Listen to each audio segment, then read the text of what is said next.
Prudential Committee back to order at, well, somebody knows what time. 7:37, thank you. And first thing is, any visitors or staff to be heard? No more. And we're going to get right into the action plans. I don't see any reason to wait. So first up, I think, is Principal Singer. Well, this is actually not going to be a one school at a time kind of approach this year. We thought we would shake things up a little bit. That we thought it would be valuable for you to be able to look at what we have done over the last set of the action plan across all of the schools, K through 8, in all of these areas. And then also to jump ahead and look and see what we are going to be moving forward with our new action plans. That it would help you, we always knew that there was alignment between our schools and our action plans, but I think until we started to craft this, we didn't realize how much alignment. So we thought, well, if that was good information for us, it would be good information to share with you as well. So we decided to approach it this way. So this is what we intend to do. We're going to go down the assessment column first and just talk about what are the things that we accomplished over this last action plan. We'll each go through and talk a little bit about that. We're not going to read things to you, however, so if you could be sort of skimming and scanning as you see this as well. And we'll work through each column on the plans that we just finished across the board, and then we'll go ahead and do the new plans, if that works okay. All right, so that's the game plan. Yes, Tim? So just a quick question, it was already sent out, or? This was not, well, if you read our action plans, yeah. I mean, this is all, this part is the summary of the action plan that we just finished. Yeah, right. But when you go to the next section where it talks about, so what are we doing moving forward? Yep. Those are the action plans you just received. Okay, yeah, so you've seen a couple of drafts of that, yeah. Yep. Yeah. And then this is via Google Docs, so we'll share this with you afterwards as great. Well. Okay. So at ADL, in terms of assessment, we've had kind of the typical assessments where it's difficult at the middle level to find good screening tools, so we've done mostly end-of-unit assessments for math. We relied pretty heavily on the kneecap assessments, which of course are sunsetting, so the data that we are getting from the assessments right now are not particularly valuable. But we have done some benchmarking around writing to make sure that we're getting some consistency across the board from 6 through 8 in terms of what does it mean if you're secure in your writing while you're here at ADL. So that's the assessment piece for ADL. I don't know who's next on this. Is that Dan? What's the best way to do that? We can scroll down. There we go. Scroll back. Too far.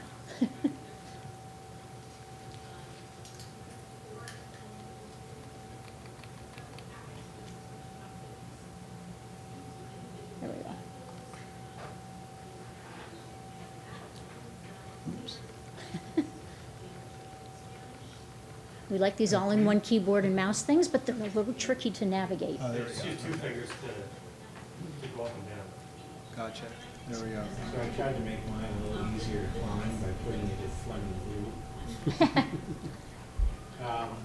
Formative assessment practices across the school certainly happen every day. Kneecap literacy, math, and science, as Lori shared. We do an end-of-the-year math assessment that has been linked before to the Everyday Math program. Not so much now because Everyday Math is sort of on its way out. But we've put together a tool to know where students are at the end of the year in terms of our math curriculum. Dibbles math screening tool that we've administered in the fall and in the spring. That's a screening tool that we use to identify students who may need further interventions. So with that identification, we meet with teachers and decide whether or not those students should access some additional interventions in the school day, or we have an after school and before school math intervention this year set up using a program which is next called Reflex Math, which is an online program mostly focused on students' math fluency. And you'll see at the end here when we give some assessment results, I'll share some of those results with you for this year. Fontes and Pinnell is a reading screening tool that we use across K-5. DSA is developmental spelling assessment that we use K-5. Lucy Calkins writing assessment, it comes with Lucy Calkins writing program, units of study that we've purchased and have begun to implement with consultation, with guided consultation and implementing this year with Beth Moore. And then trimester benchmark assessments. Our teachers in each school have developed benchmarks by trimester to reform our progress reports based on the Common Core. So they've done a lot of work, as you heard our superintendent say earlier, in that area. And they'll continue to tweak those benchmark assessments.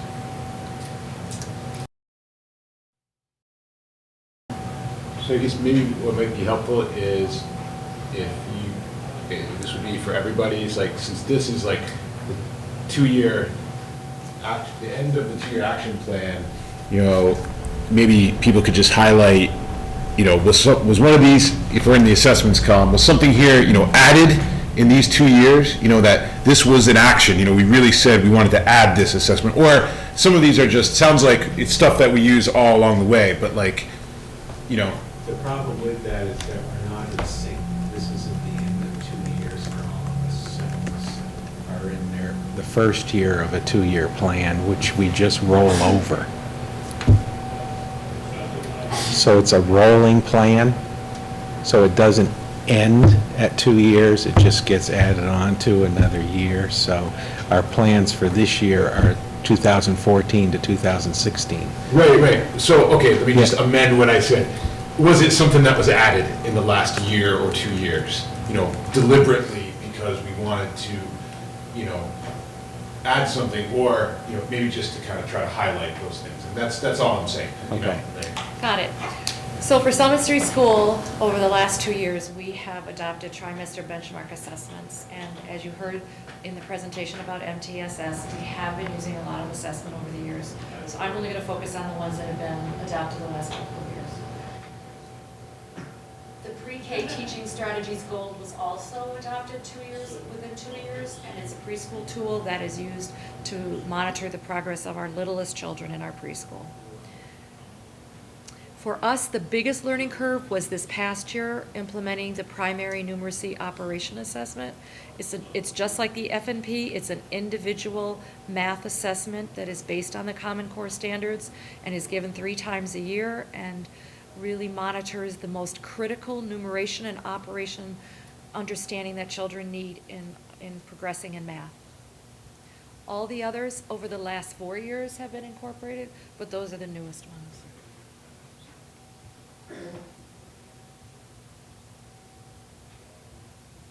So to review our school action plan for the last 2 years, these assessment pieces have been critical to our work in terms of forming instruction and really, in the end, gauging our student performance targets, which are all the way over on the right. And generally, these are things that as Lori indicated earlier, are found throughout all 4 schoolhouses within the district. What we've spent a lot of time on over the last bunch of years is alignment and sequencing. Alignment, consistent application, consistent procedure. That's ongoing. We're going to go back up. So talk a little bit about instruction, and and Tim, thinking about your question, that's a good point to be thinking about what sort of new, moving over across the rest of the continuum here. These are all things that ADL has been working on over the last 2 years in this action plan. So we have, when we went to the one-to-one initiative for our 6th and 7th grade, no, for our 7th and 8th graders last year, that was also the year that staff voluntarily could sign up for professional development on technology integration. Nobody had to do it. The entire staff did it. It was great. It was probably some of the best PD that we've ever done. A lot of sharing, a lot of people figuring out how to lean on each other to continue to learn and grow with the technology integration. A lot of people use that in their SMART goals for this year, was a continuation of where they left off with that technology goal. How did they want to bring it forward? Knowing also that we'd be adding our 6th graders with one-to-one capacity for this year that we're in right now. You know that we've been building the capacity to get to standards-based reporting, and the reason it's taking us so long to get to this journey was all the background foundational work that had to go into being ready to do that. You can't just decide one day that you're going to go to standards-based reporting. People need to understand, what does it mean to change your whole instruction to be standards-based as opposed to teaching a unit on the polar regions. It's a totally different focus, and so you had to really think about how you were going to use your backwards planning, what kinds of assessments you were going to be using, which were going to be formative, that were going to give you some information about what students maybe needed more to do in that area, or maybe needed to excel at in another deeper area because they already had the content, and what was going to be evaluative in terms of really finding out whether or not that student has met that standard. So we had those conversations that had to take place, but in order to get there, we had to learn how to be really proficient with differentiated instruction. And geez, David, I think you're the only one on the board that probably was here when we really worked closely with Bill Rich years ago. Small cohort groups with Bill over a 3-year span to really build that capacity for DI. So we've been on the DI train for a number of years, and we're getting pretty darn good at it. We feel really entrenched and really feeling like we're getting a pretty proficient handle on what that means to be a DI classroom. And then we also spent a lot of time on the formative assessment and how do we benchmark work, and that's what we spent a lot of time on this year, was benchmarking, so that when we do report on a standard, it means the same thing in one classroom as it does in another. If we say they're secure on a standard around probability and statistics, it's got to mean the same thing in both of those 7th grade classrooms. So that's what we've spent a ton of time on this year around the standards-based instruction.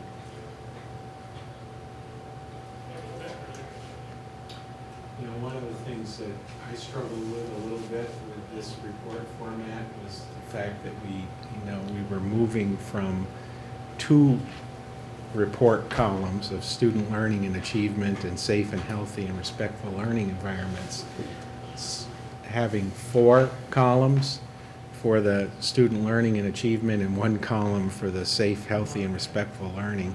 There was a lot of overlap between curriculum and instruction. So some things you might think, well, shouldn't that be in curriculum or shouldn't that be in instruction? There was overlap there. You probably see that. Let's see, where am I here? Second column. Yes, 2nd year of embedded professional development training in the Common Core for math instruction. We've worked with Sandy Stanhope now for more than 2 years, actually, but and I call that embedded because she comes in during the school day, and either she's doing some coaching in the classroom with teachers, guiding them in these new practices, or we have release of teachers for half a day with 4th grade and half a day with 5th grade. Next year that'll be different because we're going to establish a literacy team, which will be both 4th and 5th grade teachers, and a math team of both 4th and 5th grade teachers. So the professional development will be packaged in that way rather than separate grades. Fully engaged in literacy professional development, and all classes implement the Lucy Calkins writing program this year.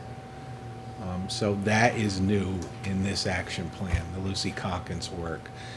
We purchased those units, boxes of study, and then in order to implement those, we were able to secure some grant funds for Beth Moore, who works at Columbia and who was co-author of a lot of these materials with Lucy Calkins. And that has been very valuable for our faculty. In fact, I would say in terms of professional development, I've said it before when you came to Fleming, but I think this year has been the most impressive professional development engagement of any year that I've ever been in schools with this faculty and staff. And this has been a big part of it. Chromebook technology resources, thanks to the generosity of the board and their budgeting and the citizens of Essex Junction, we have a 2-to-1 ratio for Chromebooks now with students, or 1-to-2 ratio. 1 Chromebook for every 2 students. A cart of Chromebooks for every 2 classes. And it supports cross-curriculum transformative learning. We've implemented a new keyboarding program called Typing Club. We purchased that last year because we got a special deal for a 3-year contract for this, and we were looking for something that was more training focused rather than gaming focused. The past program we used was just more like a fun game, and it really wasn't teaching the keyboarding skills that we wanted it to. So the other factor in that is it's online, so students can practice at home and advance their skills in the program at different levels. Next question. Yes. How does this tie into, didn't we remove foreign language in place of typing skills, some sort of keyboard skills for next year? So how is this going to tie into that? Is it 2 separate programs, or just this is being expanded, or? Well, to make more opportunities in the schedule for students Okay, so it'll be to separate, go to the lab and practice more keyboarding. So at Summit this year, our faculty had a little bit of a different approach to the professional development than Fleming, in that they attended several different class sessions with Sandy Stanhope so that they would understand the very integral parts of early numeracy. I'll be telling you in a few minutes that next year Sandy will be in our school coaching and working with grade level teams and classroom teachers in our school as a continuation and building on what they've learned through the coursework that she provided. We also had the beginning of our orientation to the Lucy Calkins units of writing, and Beth Moore did begin working with our staff more, just introducing the whole all of the units and all of the series. And next year she also will be working as a coach in our school in classrooms with the teachers. One of the new incorporations we had this year was a reading lab. We decided to implement the Fontes and Pinnell Leveled Literacy Intervention Program, which is research-based and is a program that we offer to children who are nearly meeting the benchmark or just meeting the benchmark in literacy. And you'll see when I talk about the success rate of it, it has been very successful in boosting children's levels significantly over the course of the year, and is something we will continue to build on next year. So at Hiawatha, our focus on professional development for the past year or so has been really from scratch designing a math workshop approach, which is replacing our everyday math program. And if you can imagine rewriting lesson for lesson an entire year's math programming across 4 grade levels, it's a formidable task. But we're certainly in the throes of doing that. As Mary indicated, we continue to refine and revamp Reader's Workshop. And by the way, board, we will be giving you this with a glossary of terms at the end, so you know what all these things mean. Because I know there's a lot of educationalese and jargon in there, but I think when you go through when you have an opportunity through that glossary, you'll see where we're going with this. But math workshop, writer's workshop, reader's workshop, these are all formats for teaching literacy and mathematics. We spend a considerable amount of professional development time, which are our professional work days in integrating science and social studies. This past couple of years, as well as integrating technology in a meaningful way in our classrooms. So that's how do we use hardware, and more, it's really how to use online platforms that support core teaching in the classroom. There's been a huge focus this past year or so in our school action plan on social learning, that's supporting socio-emotional behavioral learning throughout our school.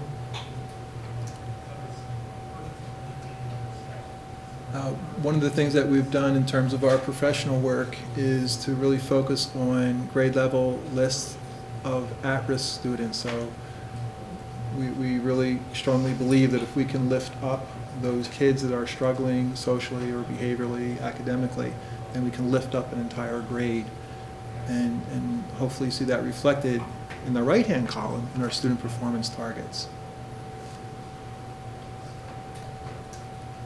And we've spent a lot of time, a lot of our professional development time, taking a look at our daily, weekly schedule, knowing that a school's schedule really drives instruction and really, in a lot of ways, reflects the heart and soul of the school. And we continue to spend time doing that. And it's an ongoing, evolving piece. So that's the curriculum. I think you're going to see kind of what Dan was talking about. It's really hard to pull apart curriculum and instruction because there's all this overlap. So you might, oh, there's the glossary. I went the wrong way, but this is the glossary that we put together for you at the very end of the document. Just kind of describes all the acronyms and so forth.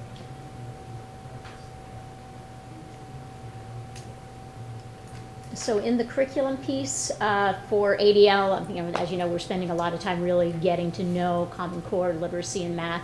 And that includes for social studies and science teachers as well, and any other discipline. If you are doing any kind of literacy or kind of sort of math kind of problem solving kinds of things in your classes, then you really need to know Common Core. So we've taken it on as a whole school endeavor to really understand Common Core. And how we're going to really assess the standards across the board in all classes. Even though next generation science standards don't really need to be implemented for a couple of years, our ADL teachers are already starting to look at that and moving towards that. It's a STEM, the science, technology, engineering, and math focus, but we're expanding it to STEAM, which I've talked to you guys about before, that we're including the arts at ADL as part of that concept. So our folks are already starting to incorporate next generation. Our new hires that we have coming on board are well versed in next gen and are already going to bring a wealth of background knowledge and experience in moving right towards next gen. So we're kind of excited. We feel like we're going to get kind of a leg up on some of those folks that are going to wait another couple of years to implement next gen.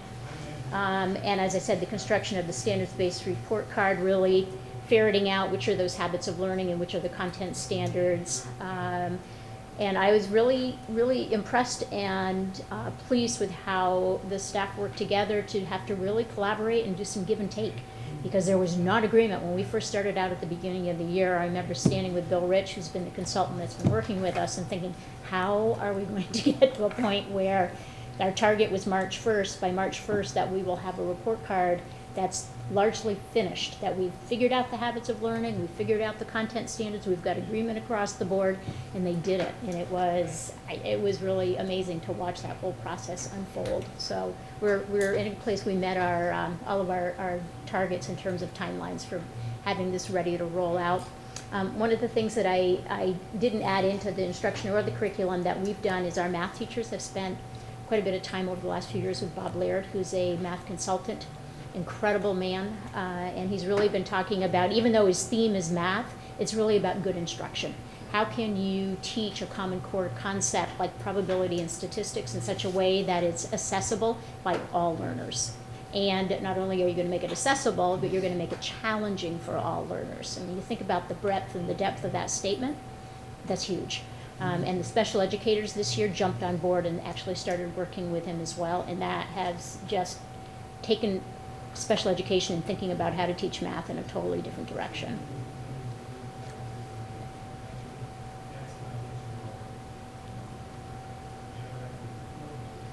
Here's where we're getting into some redundancy, integration of Common Core math and literacy across the curriculum. Math and literacy grade level benchmarks developed and implemented as part of the student progress reporting system, which I talked about. A blend of new math resources are being used and evaluated for best match with new Common Core math curriculum. We're looking at some new resources right now. There was a district committee that reviewed some possible resources that were Common Core and felt that none of them were ready or proven to be truly Common Core and meet our needs. So we've delayed for another year, and during that time at our different schools, we've been looking into other resources that might make that match. And so we've invested in real inquiry into those. Lucy Calkins Columbia Writing Program being implemented with Fidelity and professional consultant support. Nonfiction reading, where we go? Yeah.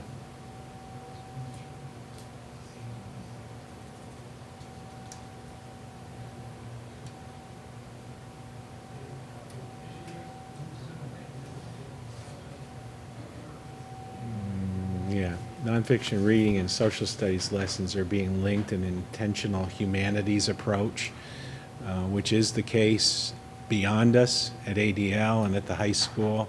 They're really framing a humanities approach for social studies and literacy, and as Lori said earlier, we're really focusing on literacy across the curriculum. So we're doing with some intentionality in terms of the teacher team's curriculum focus to package literacy with social studies to try to lead with a humanities approach. Mm-hmm. So this is the this is the column for instruction. And at Summit, along with benchmarking over the last couple of years, we've really tried to align the Common Core standards in our curriculum mapping and really looking at across all the different content areas and making sure that we are aligning the Common Core standards to what we are instructing. We also, over the last couple of years, revised our standards-based reporting system so that it's aligned to the Common Core, and that's true across Westford and our K5 schools, and ADL is coming on board with that. We also implemented Cyber Smart curriculum last year and this year, and it's a curriculum that's intended for primary school children to learn about being safe when they're using technology, and that's being implemented by our guidance and our health and our learning center, our information literacy instructor.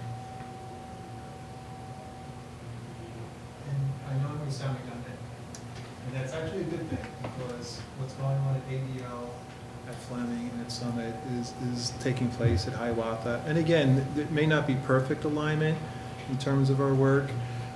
To highlight what's been going on the last 2 years again, at the risk of repeating myself, we are spending hours every day, every week, every month, throughout this past school year on our curriculum maps and on the daily lessons, the daily lesson plans, and the unit plans that reflect our relatively new curriculum maps, our curriculum outlines. And that really drives everything else. Everything else is really driven by that body of work. To give you an idea, our grade level teams meet for about 45 to 50 minutes each day, 4 days a week during the school day. We've created some meeting time for an hour and 15 minutes or so on Monday afternoons. And the curriculum mapping and the derivation of daily lesson plans and unit plans from those curricular maps, it really embodies most of our work. And we're hopeful that we'll get to a place where we have these resources accessible, available, online. We're sharing them, and really then begin to revamp them, which was what happens every 3 to 5 years in terms of that instructional dynamic. So you know, some of the other bullets really are really iterations of that work, or forms of that work, I should say. The other thing too is for the board's information, it's not individuals doing this. These are all things that really are predicated on a team approach. And if you can imagine, I think as someone indicated earlier, bringing 3 or 4 teachers together and saying, hey, let's form and shape this, let's design this. If you can imagine the professional dialogue, the give and take, the compromise that has to unfold every single day, it's pretty monumental. It's significant. We're going to go back up. Yep, please. So this in your action plan, the actual template, this is moving to really the second big section of that, which was the respectful, safe and respectful, positive learning environment. We've at ADL, we've been using that developmental design approach, which was, if you remember, is sort of the middle school version of responsive classroom. So we still have the 6th grade team is definitely does the DD approach. It's a little less so in the 7th and 8th grade, and I think we're continuing to have some discussions around the building about how to make that more consistent all the way through, because it works well in the 6th grade, so why aren't we carrying it into the 7th and the 8th grade?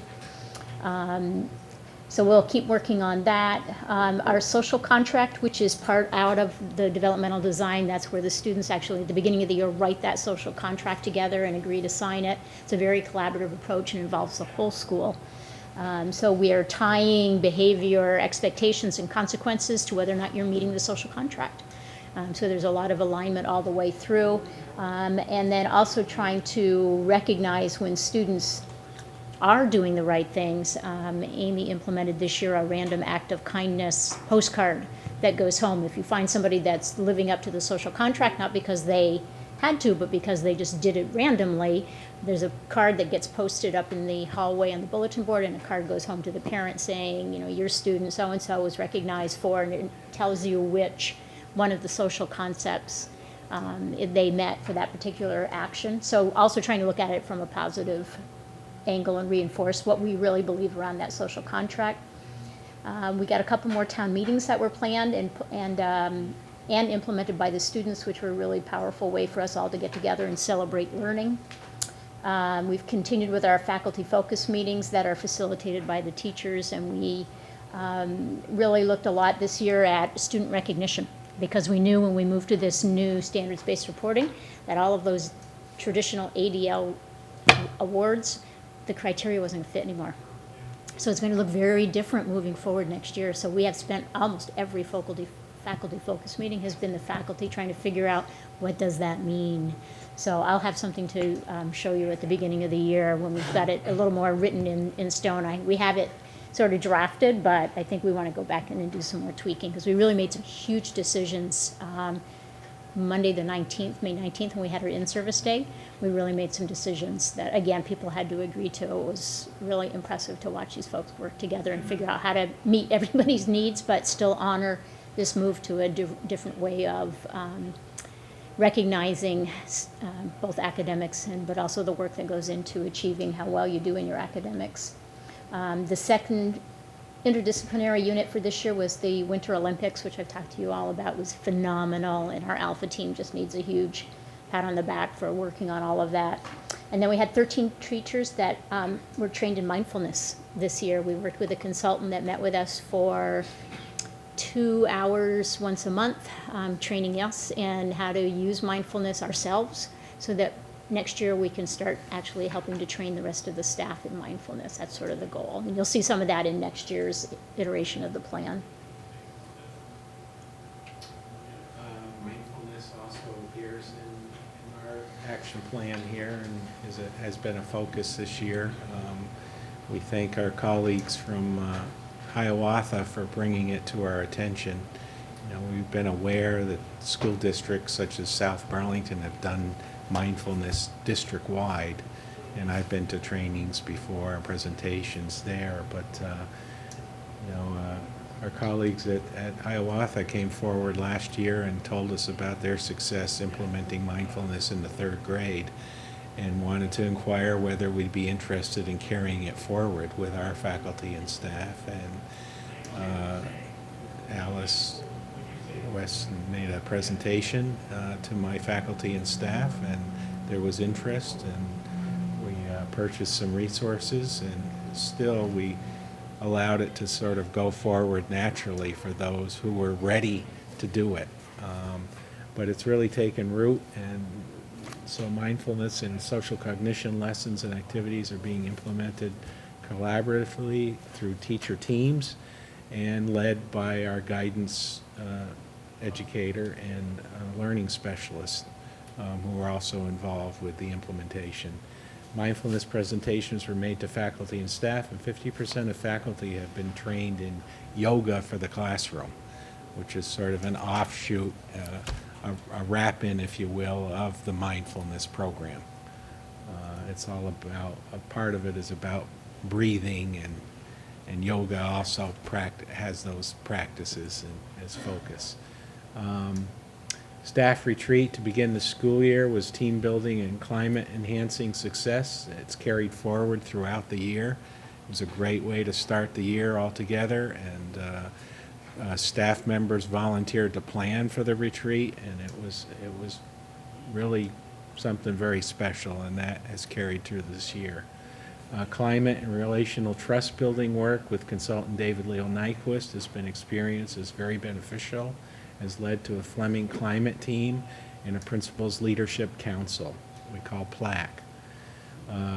We've transformed the Fleming Learning Center for blended literacy, media, and technology learning, and you've all visited our newly transformed learning center. We also feel that that has contributed to a positive learning environment in our school. Student planning room data analysis has provided guidance to staff and directive improvement planning. We have a new way of collecting and collating that data and trying to learn from it. Before school fitness program implemented with 25% of our students participating coming early in the morning to have fitness activities with Miss McClintock, otherwise known as Miss McAwesome. So that's really caught on, and we're going to continue it next year as a budget-supported program in 2 of our schools. Student climate data showed improved results, especially in the area that we had some concerns about across the district, which was social and emotional safety and respect for diversity. We've noted in this year's climate survey there's been noted improvement in those 2 areas. And the addition of 11th classroom teacher results in reduction of class size in grade 4 for 2014-2015. It's looking like the class sizes in those 6 4th grade classes will be 21. So we can see if this wasn't done, if we do the math, having 5 classes would have really put them all up at 25, 26. So incorporating the results of our climate survey from last year, This year we implemented Playground Buddies, which has been very successful, and it was really to hope and to improve how our children feel regarding their emotional security and safety. And we hope to expand on that for next year.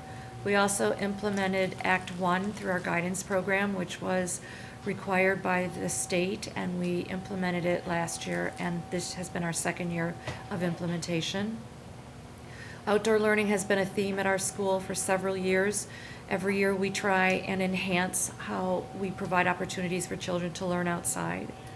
Pillars of Character is in its third year and is an opportunity that we have used through our guidance program to focus and give recognition to those children who are modeling the characteristics that we would want our children to be modeling.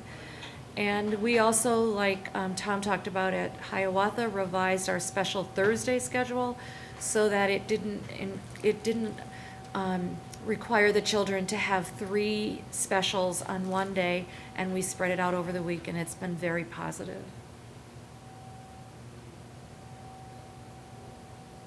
So highlights from Hiawatha for the last couple of years. Of course, we did our survey. Results were similar to last year, except for social emotional safety. We actually, our third graders, we just do it with our third grade kids at Summit Hiawatha, and our scores actually dropped. And we've taken a preliminary look at that data. We have some thinking about that, but that was not a good thing. Overall, the results are wonderful, but that one relative drop is something we're going to look at. We have something called an RLP, Respectful Learning Place Team, and we meet each week. It's a small team, but we discuss school wellness, school climate. We have a list of issues that we tackle each week that are really relevant throughout the whole schoolhouse in terms of hallway behavior, things that may happen in the restroom, before school, after school issues. It's a nice way of staying connected in terms of the entire school climate. We have our school nurse, our school counselor, school principal, and then our school services clinician, also known as school social worker. We actually connect a lot with the kids, and this year we had 3 assemblies that were really, with help, produced and performed by students, which was really terrific. Just around being respectful, being civil, being courteous and kind, and how those are important social learnings that we all need to adopt. Again, we talked about the redesigned schedule. We really differentiated our midday time to create common meeting time, not just for classroom teachers, but for all licensed faculty, and 1 day a week for our support staff, which has been hugely important. So I'll just share with the board, though, that we're really struggling to keep that in place, and it really comes down to a budget issue in terms of finding the right resources to sustain that model. So we've actually revamped some things for the upcoming school year, I think, to make it a little more sustainable. But I think long-term, I think that's a conversation I would certainly want to have with my principal colleagues, central office, administrators, and hopefully at some point the Prudential committee. And we were unsuccessful in reestablishing our parent workshops. We actually had one workshop to get things going in the fall after a very successful couple of parent workshops the previous year, 2012, 2013. One parent attended, so we did not plan any further parent workshops. However, this past Tuesday night, last week, we had a wonderful board meeting, and at the board meeting, we actually brought this issue at the PTO meeting, and we brought this issue up at the PTO meeting, and we're looking to really revitalize our connections with parents. Over the last decade or so, we've done many different types of family workshops and parent workshops. We've connected them with PTO meetings, have had them independently scheduled. We've done things with other agencies. We've done things collaboratively with other schools of one form or shape or the other. So we have a group of parents that are very invested in really reestablishing these after-school connections for families.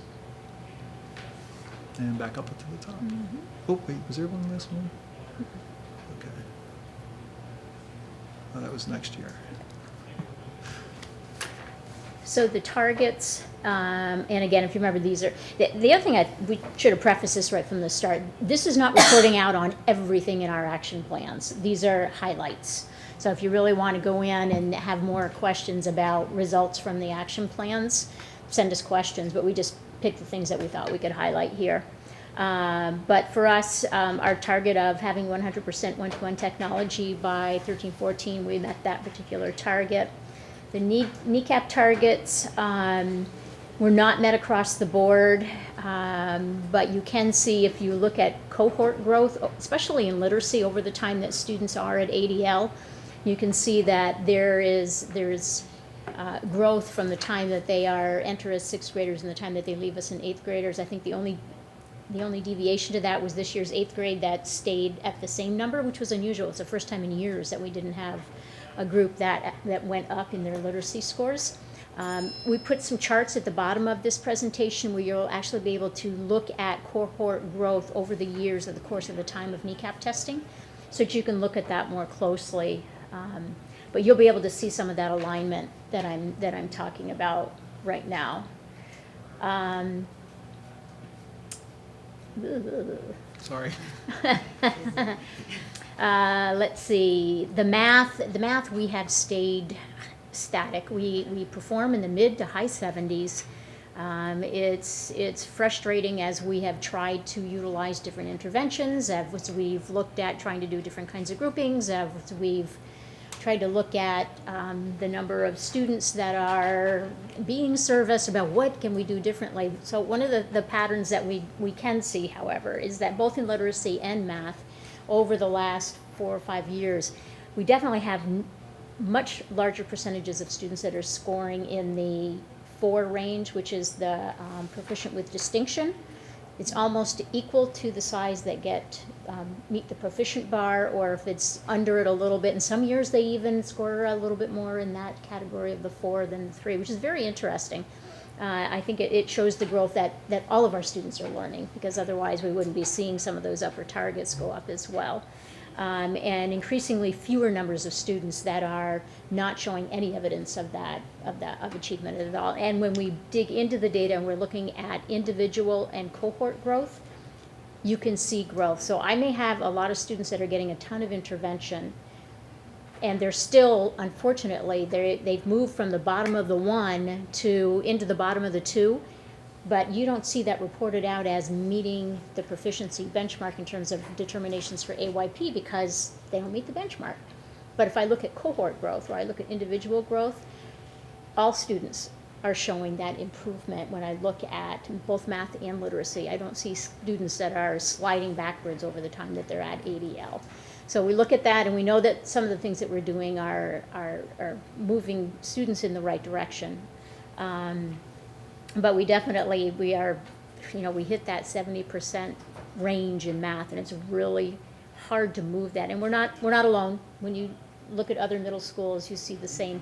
The other thing that we did notice as well is, and I think I talked to this board many years ago about this, but there's always the assessment at the 6th grade level and the 7th grade level is a big difference in the assessment. The 6th grade is pretty concrete in the questions they ask. 7th grade is much more abstract. It's much more having to do some reasoning and problem solving around it, so it's a difficult assessment. And we used to get double-digit drops from 6th to 7th grade, and that was across the state, because we looked immediately, so is this just an ADL thing, or what is this? But it was across the state, and we have shrunk that drop now so that it's actually stayed single-digit drops all the way along the way. And this year's group came in with really low math scores anyway, but they actually went up a point. We've never had that happen, so it was like, whoa, this is an anomaly. But we know that we're doing the right things and trying to close that gap in terms of students being able to make that leap from something that's very concrete to something that's much more difficult. So we go into the data a lot. It's not still moving us forward quite where we'd like to be in that particular area, but there we are. So just quick, before we start. Yeah. So just quick question. So I think this is kind of a general question, right? We talk a lot about, or kind of more generically, right? We've talked through time that, well, the kneecap is only one test. There's lots of other assessments that we do. So I think it's just a generic question. Do our other assessments agree? Is it getting the right answer? Not in our case, I'm gonna talk about that. Okay, yeah, this was kind of a general question, right? Like, so if that's the one we're choosing to use, is it because we think it's getting the right, close to the right answer? It's obviously nothing is perfect, or is there other evidence that, well, geez, we're actually better than the 70s? So when we look at our local assessments, like when we look at end of unit assessments, it doesn't match that staying where we are kind of score. And I don't know how much of that also is, it infuriates me that this is a test that's given in the fall. Because I can't see the growth over the course of the year, and you do lose something over the summer and then coming back in, transition and doing a test again. So I've found a lot more alignment when I'm looking at end of unit assessments across the course of a year with a student, especially when they're taking an end of unit, end of unit, end of unit, end of unit, and then an end of year assessment. I can see the growth. I can see that it's there. So it's not like with the literacy, which is sort of a continually evolving and growing kind of skill. The math, because it's isolated in distinct areas that you're working on across the course of the year, sometimes I can't see it until the very end, but I'm also not, I'm not seeing it carry over into the fall and then having students assess again and be quite as sharp and where they were at the end of the school year. So I'm really excited about SBAC because it'll be in the spring. So I'm really excited to see what growth I can measure over the course of a year, and then have the following year to do some formative assessing within the SBAC system to practice those discrete skills that students still need to work on, so I can see them take that assessment again in the spring. So I'm really pleased with that alignment. I'm hoping, I know the Common Core assessments or the SBAC assessments are going to be more difficult. The scores aren't going to look that great to begin with, but I think we'll continue to see better and better scores just because of the design of the test and the fact that it's in the spring. Right. So. And then on the transition to standards-based report cards, is that going to be built into the data system? So that way we could take that information that's as another metric. Absolutely, because the report card is based on the Common Core standards, which is Right. what the SBAC is written It's upon. supposed to all be connected Voila. together. All together. Right. Yep. Right. And so is that already planning, how do we turn that into,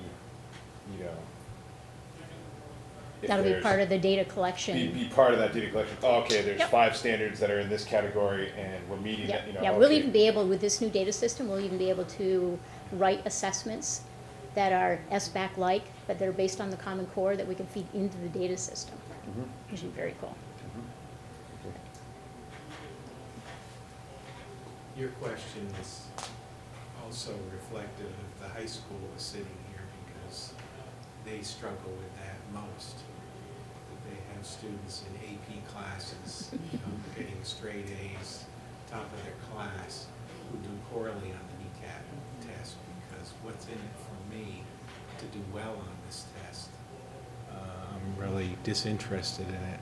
A lot of high schools have tried to bridge that by giving students extra percentage points on their grades if they score at the 3 level or the 4 level on the kneecap test as an incentive. So, makes me think of that. But also, we're very reflective of your question here in our results that I'm going to share with you. Formative assessment results show continuous progress to meeting trimester benchmarks in literacy and math as reported on the progress reports. What I mean by that is if we look at the progression over the trimester of students who were on their progress report reported out as beginning or developing, we notice as we look at the report cards over the trimester, that more percentage of those are moving to secure or even beyond secure. So the report cards are reflecting progress because those report cards judgments are made on trimester benchmark assessments that the teachers do to make judgments on what do they put on those report cards. So we've noticed progress in that regard. NECAP math and literacy student performance results for teaching years have continued to be strong. What I mean by that is if we look at our 5th grade results, which is the teaching year of 4th grade, and we look at ADL 6th grade results, those results have continued to be strong. We haven't been able to figure out what the dip has been for many years here for 4th graders. They have had a noticeable dip coming out of 3rd grade. There's a drop in their scores. One of the things that we looked at is that the standards on that 4th grade assessment have changed, and the bar is much higher than it was at 3rd grade. But we noticed that in the data over the years. Here's a great example coming out of 2009, 2010. Combined children leaving some in Hiawatha, 84% of those children met the standard in reading. And then the following year, there was an 11-point drop. So same kids. Yeah. And they're Mostly the taking same that kids. assessment Might have before been we've had a chance to changes. really instruct them. So that happened just a bit. If you go through this, oops, where are we at? If you go Sorry. through this, Just, can you go back to this one? So Dan just talked about teaching year, so when Yeah. that's in grade 3, what is it? Is that the teaching year? Those or are the year they testing took the year. test? Those are the Those are testing testing years. year Okay, scores. okay, so this is testing year. Yes, Yes, So it's about the year before. right. yeah. Okay. so, and again, if you were to go across a row, you would notice the same pattern. So I pay attention to the testing year 4th grade results, of course. Teachers want to know how those students performed on that NECAP.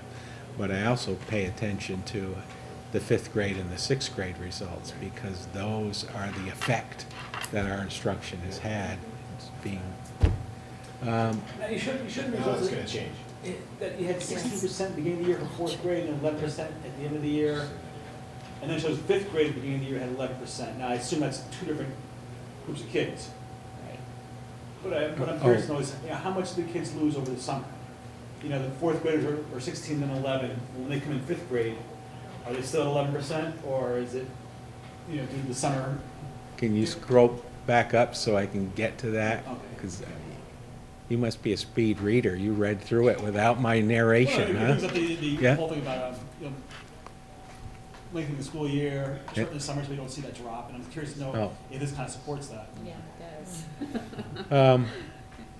Continue to be strong. 5th grade student writing results in 2013 improved by nearly 20 percentage points. Now, that gets to your question, Tim, of alignment. We've always felt that the NECAP writing results did not reflect our student writing performance. We've been working on constructive response for the 3 previous years, working hard, and we were wondering, when is that going to pay off? When are we going to see that in our science NECAP results? When are we going to see that in our writing? So here we see an example of it. It still doesn't reflect. 68% of our students meet or exceed the standard in writing based on that NECAP score, but we have a higher percentage of students who are performing at or above the standard. In fact, out of that data, there's one 5th grade class at Fleming that 70% of that class exceeded the standard in writing. And that class has particularly been working on writing, and we hired a teacher for that class that had that strong skill set in writing. So we're pleased to see that. Fall to spring dibbles, what Dave's talking about, math screening results evidence that 16% of the 4th grade students were assessed to be in the red or a need for intervention in the fall, and 11% of fourth grade students were in the red zone in the spring when they were retested with the dibbles in the spring. Fifth grade results showed 11% in the red in the fall and only 8% or 9 total students in the spring. So in terms of heading to ADL, there are only 9 students that we've identified in the area of needing extra intervention and struggling that are heading. So that might help your math Great. problem there. Math intervention, reflex math results show that the math fluency intervention group of 26 identified students was performing at the 36 math fluency skills level in September. And now in June, they're performing at the 84th fluency level, with 14 students performing between the 90 and 100% fluency level. So over half of that group is now graduating, if you will, from that intervention, that intervention has been successful with them. Fontes and Pinnell results, if you scroll up further, Tom, please, show that 89% of fourth graders and fifth graders are meeting grade level reading targets at the end of the year, 89%. And then that's broken down. Fourth graders, 87% are meeting those targets, and fifth graders, 90% are meeting the grade level targets for reading based on that Fontes and Pinnell assessment.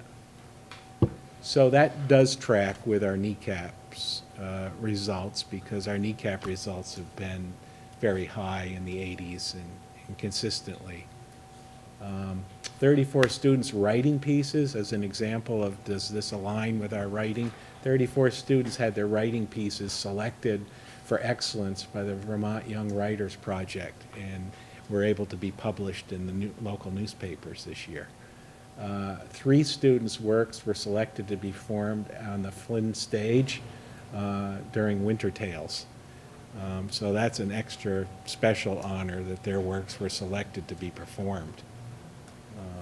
I think only 9 students in the state have their written pieces performed as part of Winter Tales. Planning room data shows that fourth grade referrals are more than double fifth grade referrals for this year. However, fourth grade referrals have trended down in the past 3 months, and social learning is indicated.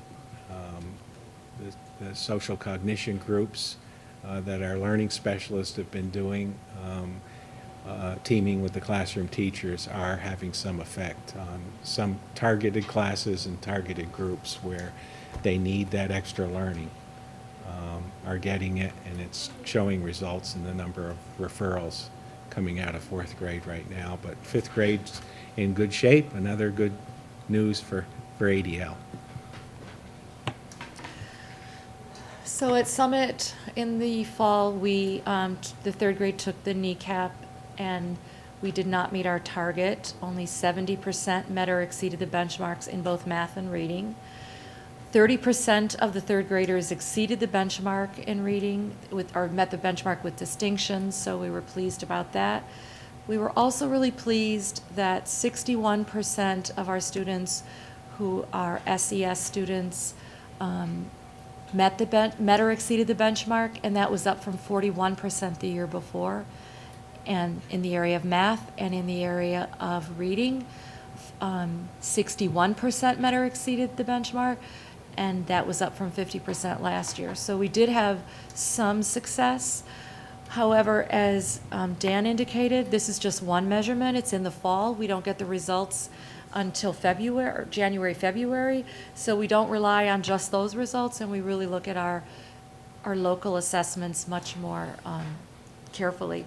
So the Fontes and Pinnell benchmarks, 80% of all the children at Summit in the winter, January, February, met the benchmark in reading. So that just compares, and that's a very calibrated assessment, and it just shows you the difference between 70 and 80 that we feel is much more accurate as to our students' performance.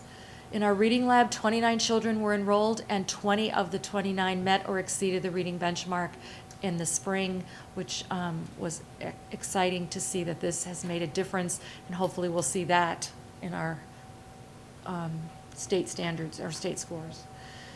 So this year was our first year to implement 100% PNOA with all of our children, and 80% of our children were meeting the January benchmark in mathematics. And again, that's a very big indication that we're on the right track. So our school action plan for the last 2 years really featured our New England Common Assessment Program performance targets. That we really base everything off of that. And we did not meet our target scores in either math or reading. And that's for the aggregate as well as for some of our disaggregated groupings that we look at each year. Mostly the SES, which is the socio-economic status of kids. So of course, for my faculty, that really means a lot of hard, critical examination of what we're doing and why we're not getting the kind of result that we desire. And it's very challenging work, and it's work that we take very seriously. The one good thing that we saw in looking at our data,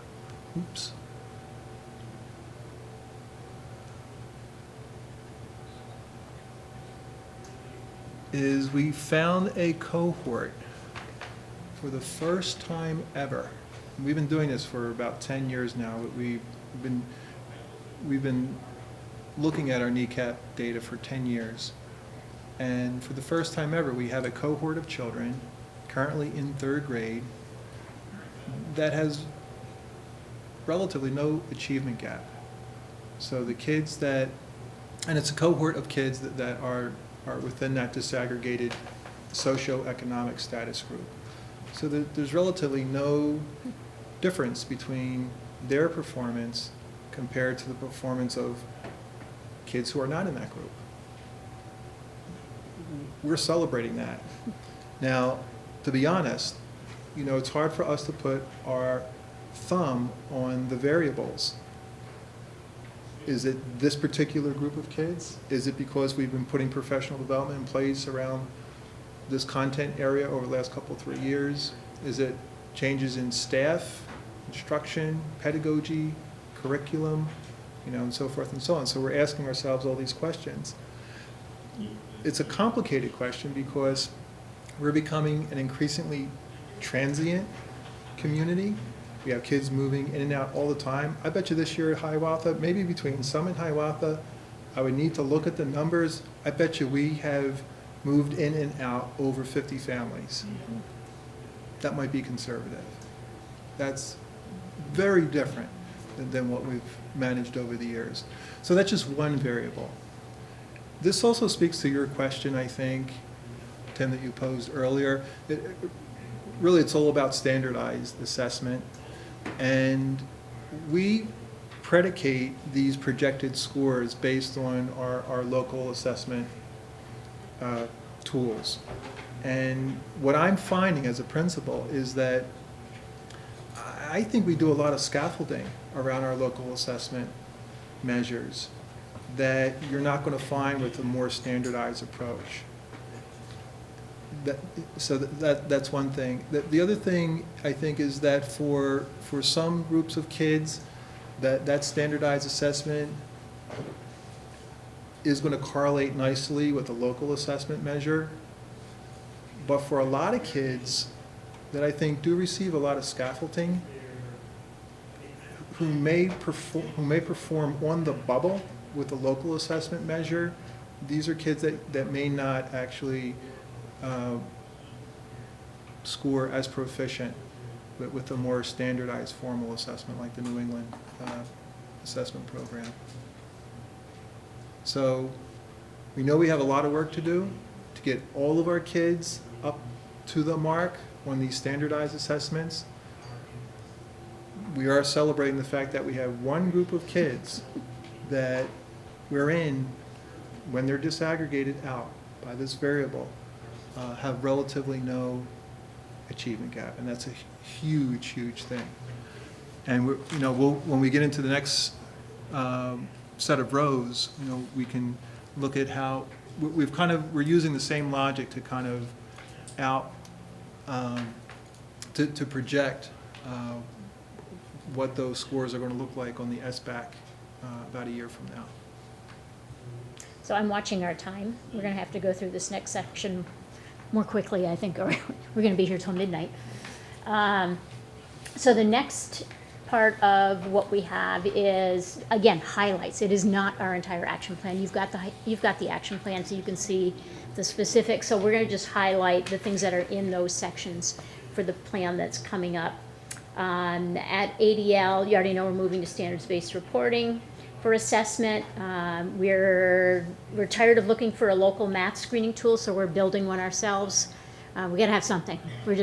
We've been waiting and waiting and waiting, and there's nothing out there. So we're going to build one, and we'll assess all students, get a score, figure out who are the ones that really needed that targeted intervention, along with this year's kneecap scores, but we'll also have that screening tool, and we'll just do what we got to do with that piece of it.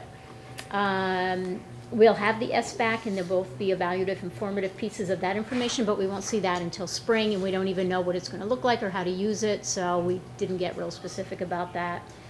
But we know over the next 2 years we'll know more. But a lot of benchmarking around writing and science inquiry pieces that both literacy teachers and the science teachers have already committed to doing some benchmark writing pieces across those to make sure that we're all in agreement on what does it mean to be secure or expanding on those areas. So continue formative assessment practices, trimester benchmark assessments, SBAC, both evaluative and formative results, Lucy Calkins reading and writing assessments, CCSU writing prompt, which Amy talked about earlier, that we're going to implement this year. Fontes and Pinnell reading, Dibbles math, district math assessments developed online and tool accommodated. As I said, we're looking at some resources right now. One program called Stepping Stones out of Australia, and another program called Mobius Math, which has all of the similar tools embedded into this online program that we understand are going to be part of SBAC. So having students work on this program and use those tools will be an advantage for them for familiarity when they do take those SBAC assessments. NECAP science will continue. Next gen science benchmark assessments are going to be developed. Admin Inform data system implemented. Staff trained in effective use of the new data system. Keyboarding targeted assessments are being developed, so we want to be able to measure and report out where our students are on the keyboarding skills. Faculty participates in MTSS self-assessment and training to move this comprehensive systems approach forward. So that's it for that column. 2 new assessments will be the focus at Summit. The SBAC, getting ready, using the formative and summative assessment that will be in the spring. So gearing up for that is our first. And the second new one is Swiss. And you heard earlier that Summit is going to be adopting the PBIS system, which is a positive approach to school discipline. And Swiss is going to be the data system that we will use to track how we are doing. Those are the only 2 new ones for next year. And at Hiawatha next year, we're going to continue to use the assessment tools that we have in place.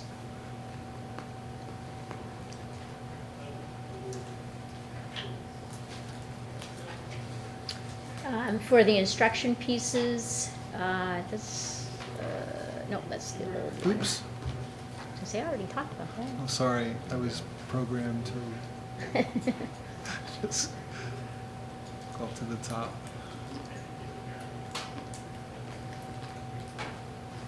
Oh. There's Summit. Keep going.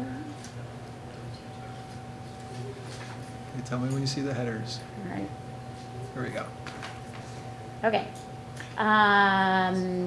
For instruction, we know we're going to spend a lot of time learning how to use this new data system. We're really excited about that, so that as we're inputting the data, we'll be able to use it efficiently once everybody's trained on that. We know that all the instruction that needs to be based on identified learning targets. So we're doing some work as a staff around making sure that all students and families know what the learning targets are for not only just a daily lesson, but for a whole unit study. What's the learning target? We should be able to walk into any classroom and be able to ask that question. I should be able to see it on the board. So those learning targets will be important. Make sure that we're hitting the standards. Students being responsible for tracking their own learning. This is not going to be about the teachers teaching. It's going to be about the students learning. So thinking about the habits of learning and how they're going to be responsible for showing us that they have the skills that they need to keep track of what their goals are, to track the progress that they're making on goals, to take responsibility if a teacher says, we just took an assessment, you did great on 3 of the standards, but on this one standard, you still need some more practice. You need to come back and reassess with me. It's not going to be up to the teacher to chase that student around to get them to come back to reassess. It'll be part of the tracking progress students are doing on a regular basis to see that, oh yeah, I forgot on Fridays when we do our check-in to see where we still need to do some practice. I still have that one standard I haven't mastered that. I need to practice it and go back and reassess with the teacher. We have pockets of that happening now in the building, and that will be just building-wide. That'll be sort of, that's business as usual. That's how we operate, standard operating procedures at ADL. And then we need to be gearing up for 2015 when the state has mandated that all 7th graders will have to write a personal learning plan. So we'll do a lot of backwards planning next year to talk about what do we need to do to have kids ready and teachers ready to help students write those plans, who's going to help monitor and guide them as those plans are moving forward, what's that going to look like for our ADL students. So we'll be spending a lot of time next year on that piece as well.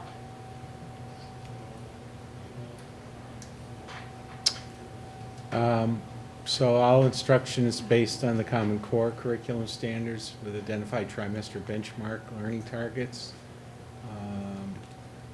We need to do a better job of communicating those standards, particularly to families. So the next bullet says engage parents in understanding new Common Core curriculum and assessments.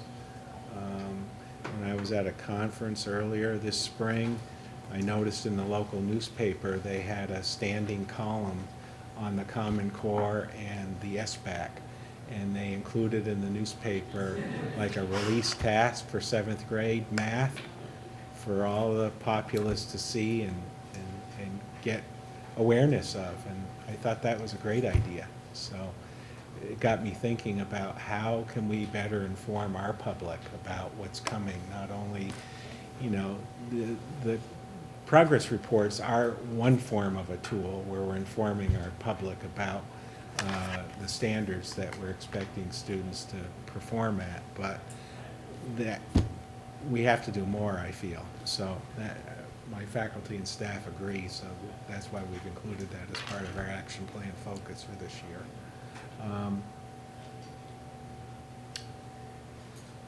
Where am I? So Fleming literacy and math. Plumbing literacy and math, PLC teams will engage in embedded professional development. I've already explained that we're going to have 2 multi-grade level teams this coming year. In addition to that, we also are teaching teams of 2 teachers that share classes are restructuring their curriculum responsibilities to be more aligned with math, science, and literacy. So that we can plug into their expertise and also teach both of those classes that they share with those 2 teachers. Fleming staff learn to make use of data system to track students' progress, adjust instruction, or provide targeted interventions. We're hopeful that this data system will allow us to do some different things and work smarter in terms of that work. Implement tech action steps derived from the CCSU Tech Standards Evaluation Spring 2014. Our eddies went around to some of our schools and had the staff do an evaluation of where we were at. And it was somewhat interesting and ironic that when we first embarked on presenting the tech standards that are part of the CCSU Tech Standards Plan, we were sort of timid about taking one at a time and going slow. But when we reevaluated where we were, and I think it's a tribute to our eddies and also the resources that we've received in our schools, we were far ahead on those action steps than we ever believed that we could be when we self-assessed ourselves as to where we were at. So we've developed some action steps to go further for the areas that we haven't advanced, and those are part of our plan for this year.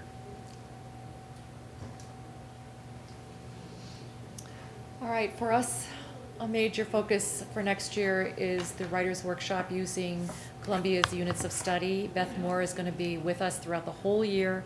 We have embedded grade level team and in-classroom modeling for her to be with us. We will continue the math curriculum mapping, and we will have Sandy Stanhope working as a coach in our classrooms. We did a lot this year, but she will be with us, so that will provide a lot of hands-on support, and we will continue with our reading lab, implementing it for a second year and making some improvements based on this year's results. So our foci and emphases for next year in terms of instruction really are the writer's workshop piece with Beth Moore. We're excited to have her come on board. You've heard a little bit about her resume from others. And we're very excited about really formalizing and restructuring our work with Hector Tamayo, who is a shared educational technology integrationist between ADL and Hiawatha. So we're super psyched about that. We already have a draft of our professional work plan that aligns with our school action plan in play for next year. When you do math workshop, British workshop, British workshop, is that kids or teachers? Well, in some ways, both. So the workshop is a kind of it's a pedagogical approach to instruction. So it basically is comprised of an anticipatory set, getting the kids ready, a mini lesson. This is the concept or skill that we're going to talk about, which is usually like about 10 minutes long. Modeling, guided practice, independent practice, and then it varies depending on content area. So math, reading, and writing would then have, a different body of the workshop, and then it typically ends up with bringing all the children together on the rug or at circle time or what have you. And again, providing closure around these are the essential learnings, these are the key concepts or elements of this lesson. So it's typically about a 60-minute long workshop. Okay. And again, there's a better description of it in our glossary. Okay, great. So we receive training as educators around effective ways of designing and implementing the workshop. And of course, the kids get the workshop. Yep. Okay. Back up to the It's top. also been part of formative assessment training and differentiated instruction training. The curriculum pieces of it, we're going to move into full implementation of next gen. We won't wait until the formal rollout date on that. Our writing, as you heard from the K-5s, that everybody's using the Lucy Calkins approach, and the ADL teachers have started to move towards that framework as well, so that there'll be alignment K through 8 with this approach. It's clearly working well, even though I think our writing scores have continued to improve from what we can see coming up, it just makes sense that that goes all the way through. So we'll be learning more about that piece of it. As I mentioned, Bob Laird is going to continue to work with special educators and the math teachers. This year, they're focusing on ratio and proportion. And then, as I said, we've got to figure out what's that foundation for building those PLPs for our 7th graders. What do we need to have in place to be ready to build those, including the design of a template that we want to use.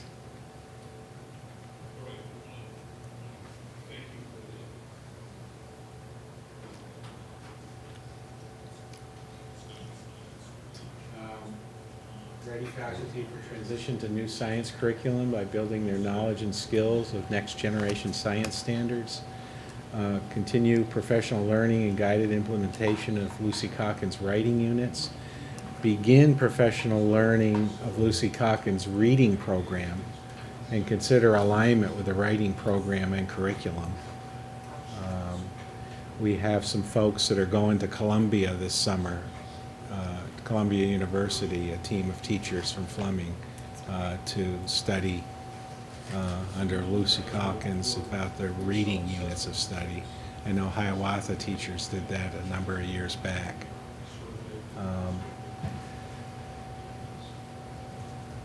Contribute to the development of CCSU 2015 to 2018 District Technology Plan, which will have to be developed next year for the next cycle. Phase 2 of Learning Center transformation, we're going to create an audio-visual lab in the media storage room area. So we've budgeted and planned for that for this coming year to expand on that work.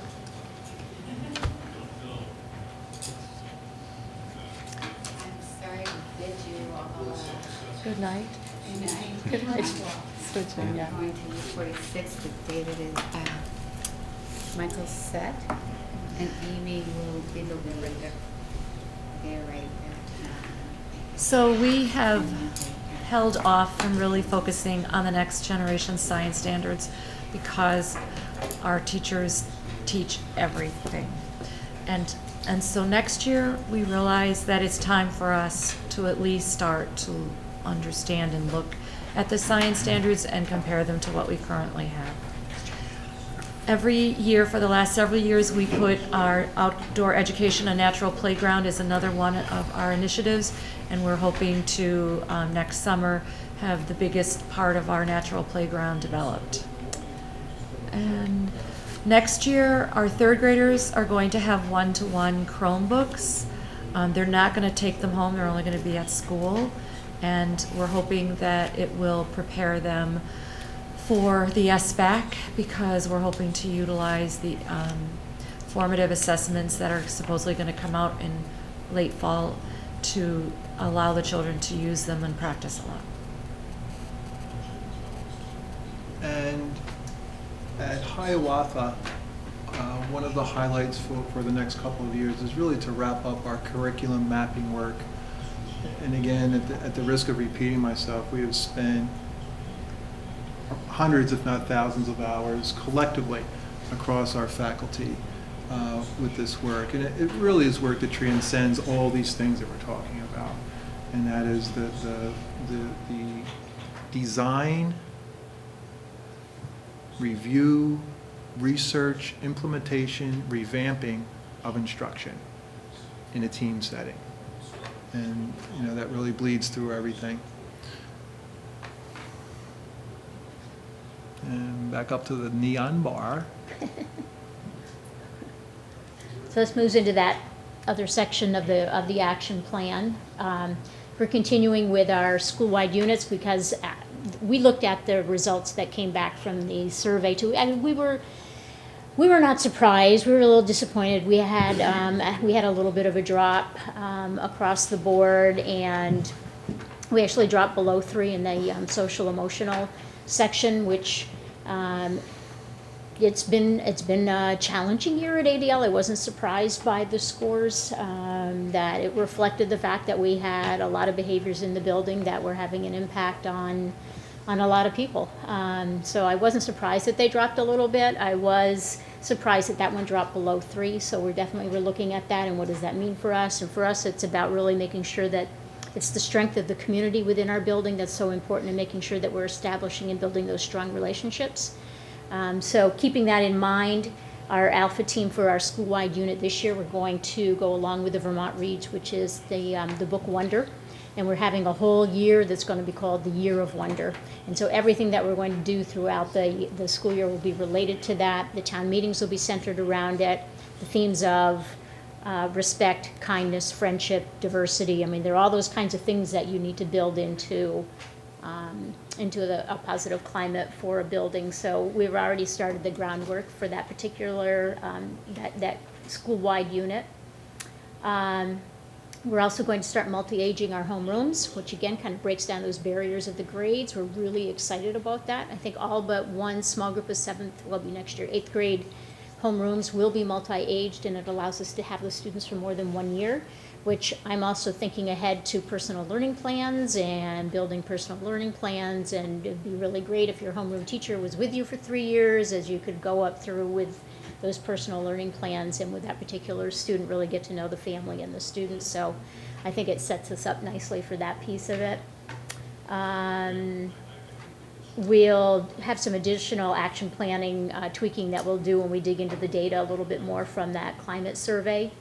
And then we have some next steps that we're putting in place for expanding the mindfulness throughout the school. And if you go into the actual action plan, you can see some of those steps. So Fleming Climate Team and Blackman will continue their leadership to strengthen teaming, enhance communication, and build upon relational trust in the school community. Mindfulness curriculum practices for all students for teacher guidance and health instruction. Tiered behavior support systems reviewed through MTSS action plan work. Behavior data used to adjust learning opportunities. Cyber-safe curriculum enhanced and used to better educate students, staff, and parents. You mentioned Hector's name, Tom. Hector came a couple of weeks ago to Fleming and provided a cyber safety workshop for parents, and he said he had the biggest turnout that he's had ever that night at Fleming, and it was very helpful. Got a lot of positive feedback from parents who attended that. Develop greater house cross-grade connections for knowing and learning. The whole purpose for building a house vertical team system was for students to know each other better within a relatively small school, and for staff to work more collaboratively together instead of identifying themselves as one grade or another.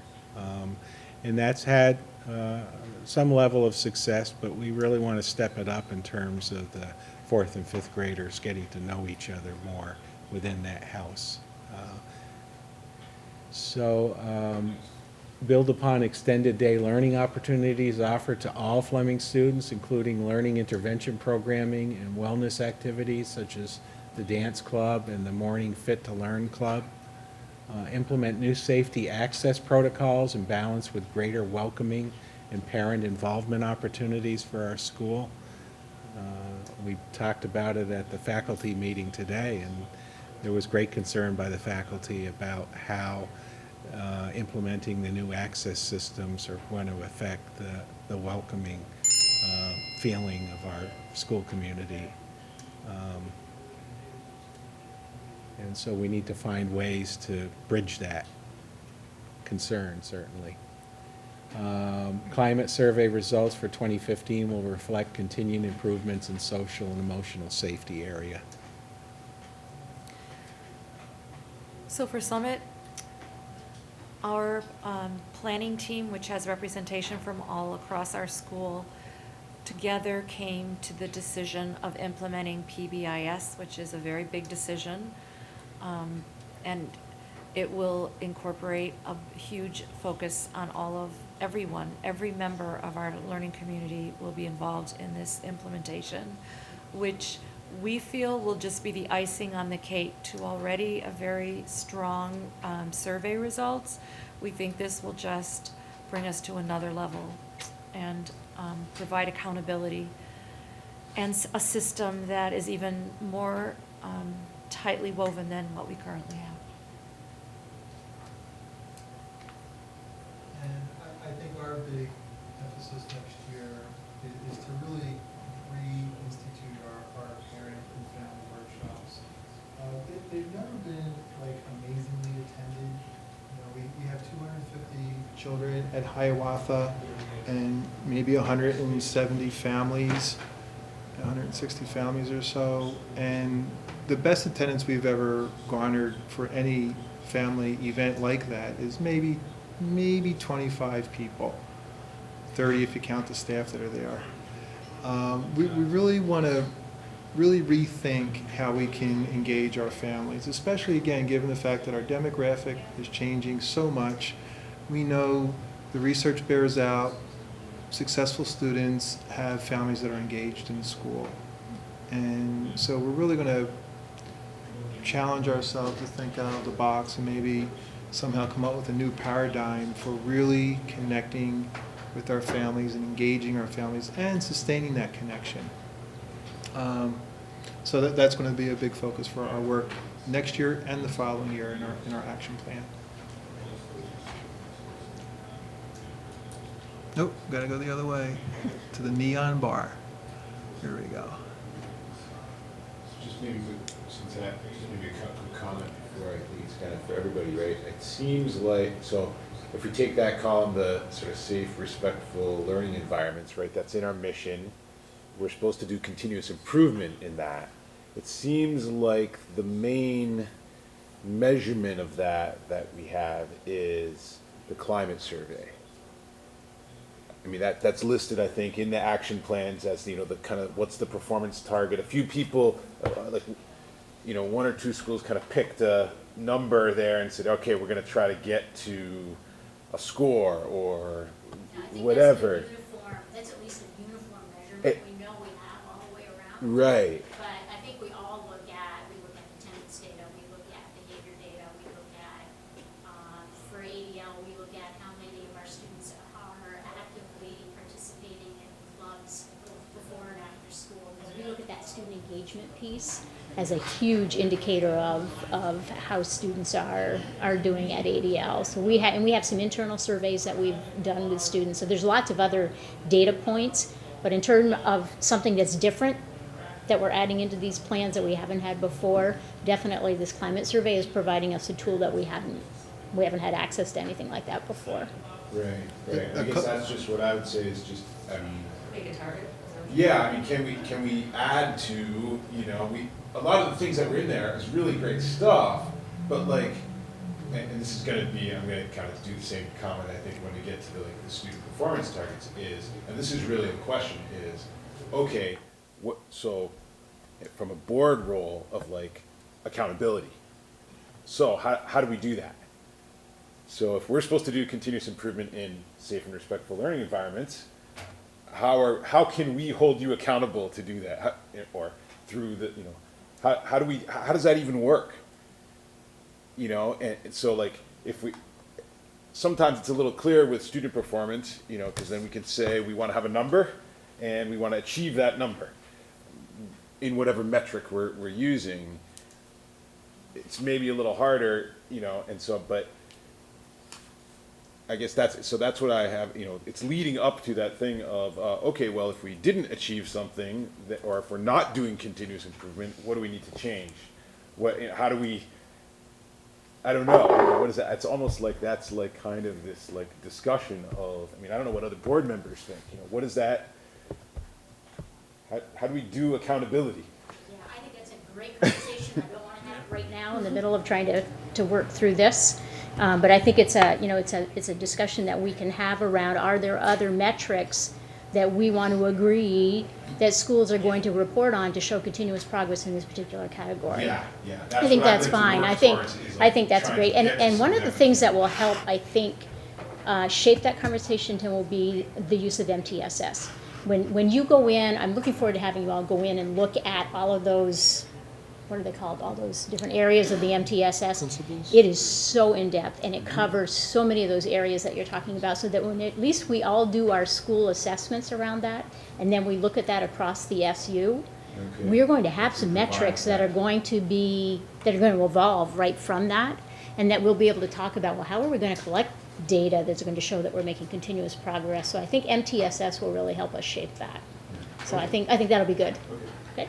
But it's also part of the conversation about the new data system. As to Right. What are we gonna track, what are we gonna pay attention to, what are we gonna pour into the system to collect data? Yeah. Right now, we're getting visited by Kim as to what's our planning room data? What is the data that we report to the state in terms of bullying and harassment? She's looking for that kind of data. And then, you know, we can talk about putting other data in there. Personally, I don't think, you know, just as we've made statements about kneecap and how we shouldn't over-focus on those kneecap scores because they might not reflect the reality of the learners in our classrooms. I also could say the same thing about the climate survey.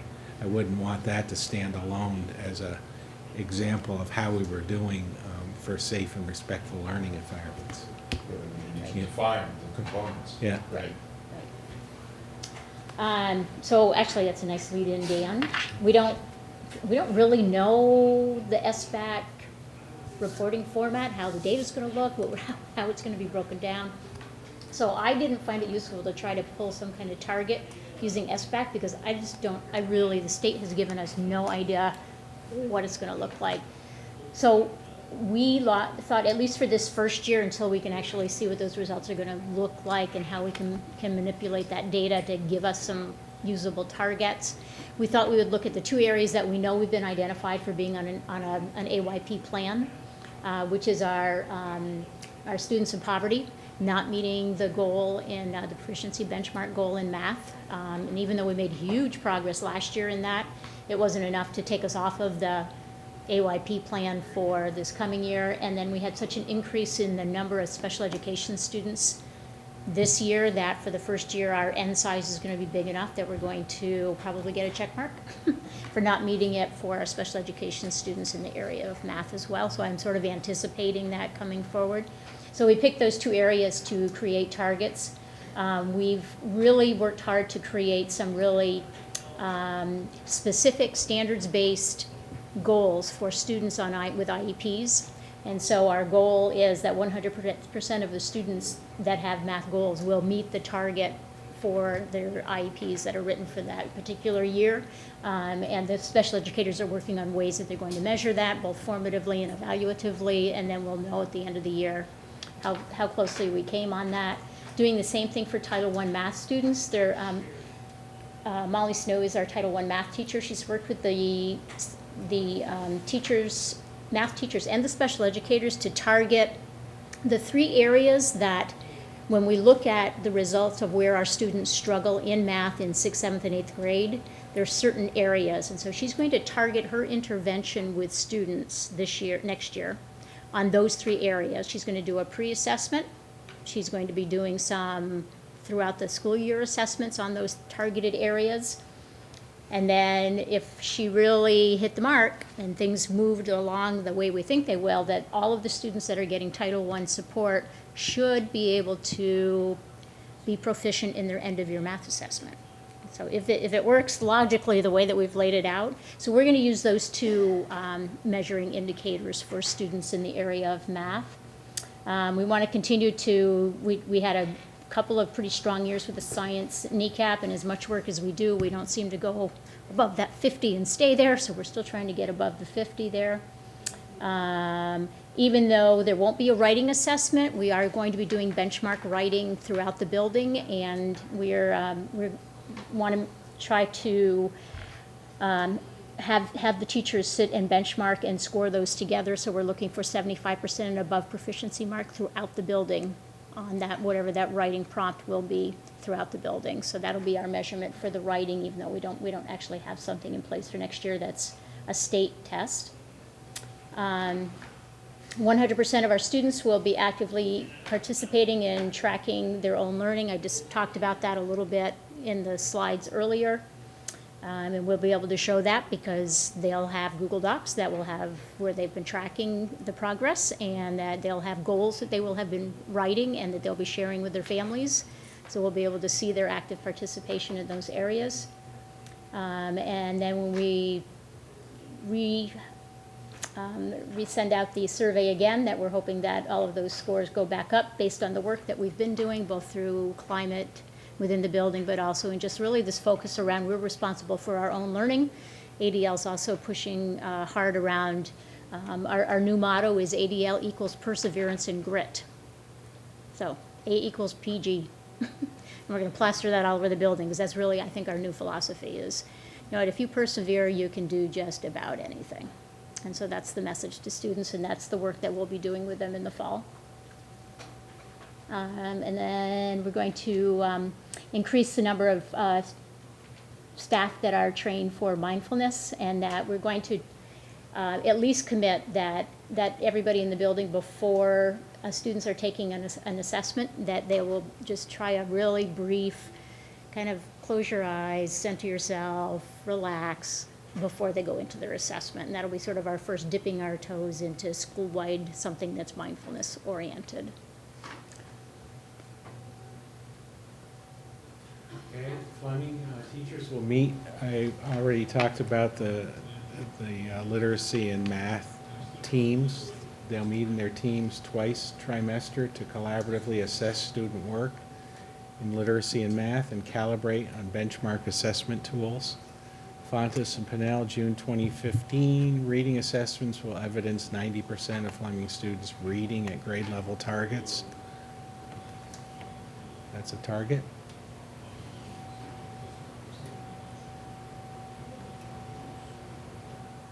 SBAC assessment will be effectively administered and students be well-resourced, prepared, and demonstrate a level of success that is reflective of their formatively assessed classroom learning performance.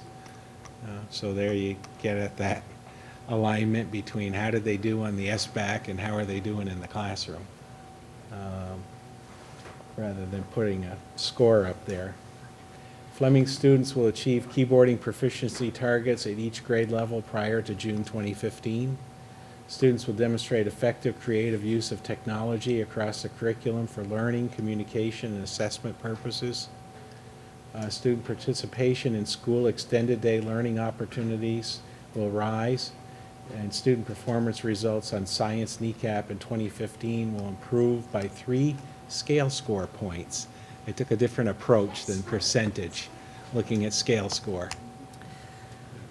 So for us, Hang on, just one. So Dan, right, that I think we got one in science, we got one in reading, but are there, and you even reported stuff from the previous one, but is there no targets in math? For math, well,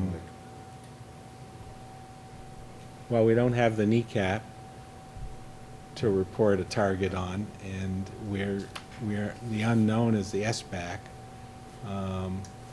and the targets, the information that I provided you on Dibbles and on reflex math were really based on intervention protocols, not as a whole grade assessment necessarily. So we really don't have an assessment, a local assessment that we can point to in terms of having a target or a progress. I mean, I'll report out again like I did with the Dibbles and the reflex math scores, but I can't really produce a target without having that data from the year before, having that data be ongoing. We're struggling with finding math assessments that match math Common Core that we're feeling comfortable with right now. So you'll probably hear a number of schools are trying different assessments, CCBM and done some OGAP and some PNOA, but really we're in kind of the testing the test phase for some of these local assessments. so that's a nice segue to summits. When we think about assessment next year, we will certainly try and increase both our performance in Fontes and Pinnell local assessment and in the PNOA. We are going to be doing writing on demand assessments, but I have TBD as far as the target, the same for Swiss, which is the data collection for PBIS and SBAC. I think we're just going to have to look at how we do next year and then set appropriate targets After for the that. following year. Right, kind of They're like brand with new. aspect, right? Yep. So we can kind of fill it in the middle of the 2 years. Yeah. Yeah, okay. Suzanne will be filling it. Yep. So we took a little bit of a different approach in Hiawatha. We took a look at this year's first graders and second graders. And we're projecting out 2 years with these targets. So we're projecting a couple years from now that 82% of our third and fourth graders, and we say fourth graders because we actually take our Hiawatha kids who are up at Fleming and fold them into the mix, just to give us some sort of longitudinal perspective. Will be proficient in math, a little bit lower projection for reading, and then taking a look at that disaggregated group, of kids living in poverty. About 76% of our kids for math, and I think we were projecting in the low 70s for reading. If we are able to meet those targets in both of those content areas, a couple years from now, that would be quite an accomplishment. Yeah, I guess my question around that is that historically, right, it's been like the 20 points lower. That's been the gap. It's really, so, I mean, that seems really aggressive. I love it, aggressive targets, but like, are we really implementing revolutionary actions that are really going to close the gap to within like 6 points? Do you think? Yeah, and I think that, that's the perennial question in education, around Can we do that? our instructional approaches, pedagogical approaches, the curricula that we identify and adopt, are those variables that make a difference with an at-risk group of learners. And I think that's a very difficult, challenging thing to correlate. Looking at this year's second graders and first graders, in terms of how they're performing on district-based assessments, we're thinking that we can move this group along. We have some focuses, some foci that we talked about earlier around really working with those at-risk kids who are on the bubble, identifying those kids, and in a very purposeful way, ensuring that they're narrowing their own achievement gap, and sustaining that effort over time. We're very hopeful that that it will make a difference.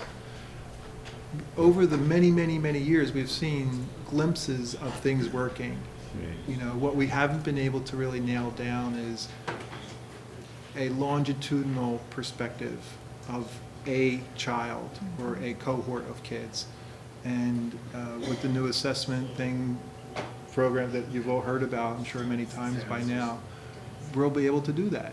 We'll be able to take a look at a child in 2014, 2015 as a kindergartner, and then track that individual student's progress over the next 9 years.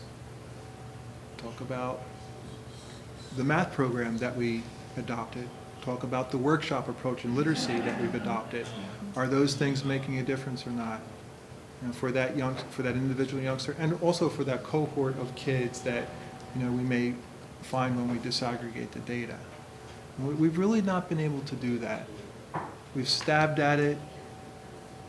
We've tried different things as a group of administrators over the years, but some of the questions you're asking tonight are really critical questions that we ought to be having on a regular basis around accountability. And I think we're all looking toward that. And with the 50-student change that was reported earlier in this meeting, what? Right. accounting can we have that this group of first and second graders are going to be at Fleming as fourth graders? I have a question. You mentioned that you were going to drop the percentage for reading, in the future, thinking what was coming ahead. And you have the Emergent Reader Program, which I think is fabulous, and it's for K and 1. Why does it stop at that level? Why does it not continue to second and third grade then, if you foresee a drop in reading? Exactly. I think that's an incredibly logical question. And again, Jen, those are the types of questions that we need to ask each other or ask of ourselves more, and absolutely include those things in the mix, along with some way of correlating what is it that we are doing, and is what we are doing really making a difference, and can we really correlate that? And I think with this new assessment framework, we'll be able to, I think, better answer that question than we've been previously. So that wraps everything up. And just to, Amy actually did a great job of including a couple of graphs and charts down here at the end. So again, that looks a little complicated, but if you take your time and start at the left and work your way down and to the right, you'll see some interesting trending. And there's another really, and again, this is the same thing for writing and math. There's some interesting information around our poverty rate here in the Junction. And we thought this was interesting, how our title funds have, been erratic up and down, but the last few years going down while our poverty, level of poverty in Essex Junction has gone up. So, anyway. Well, thank you guys so much for that. A lot of work goes into those. We do have a couple of follow-up things for you all. One of them is our next item, which is on the kind of the future of the principals' reports. And so, a couple of questions that we had from that is, are the reports serving the purpose that we want them to? Are they for you? You had a question? No, I wasn't here when you guys, if you want to go back to when you set the Right. principal's reports, and assess the whole year, right? I wasn't here, so I want to kind of hang back with them.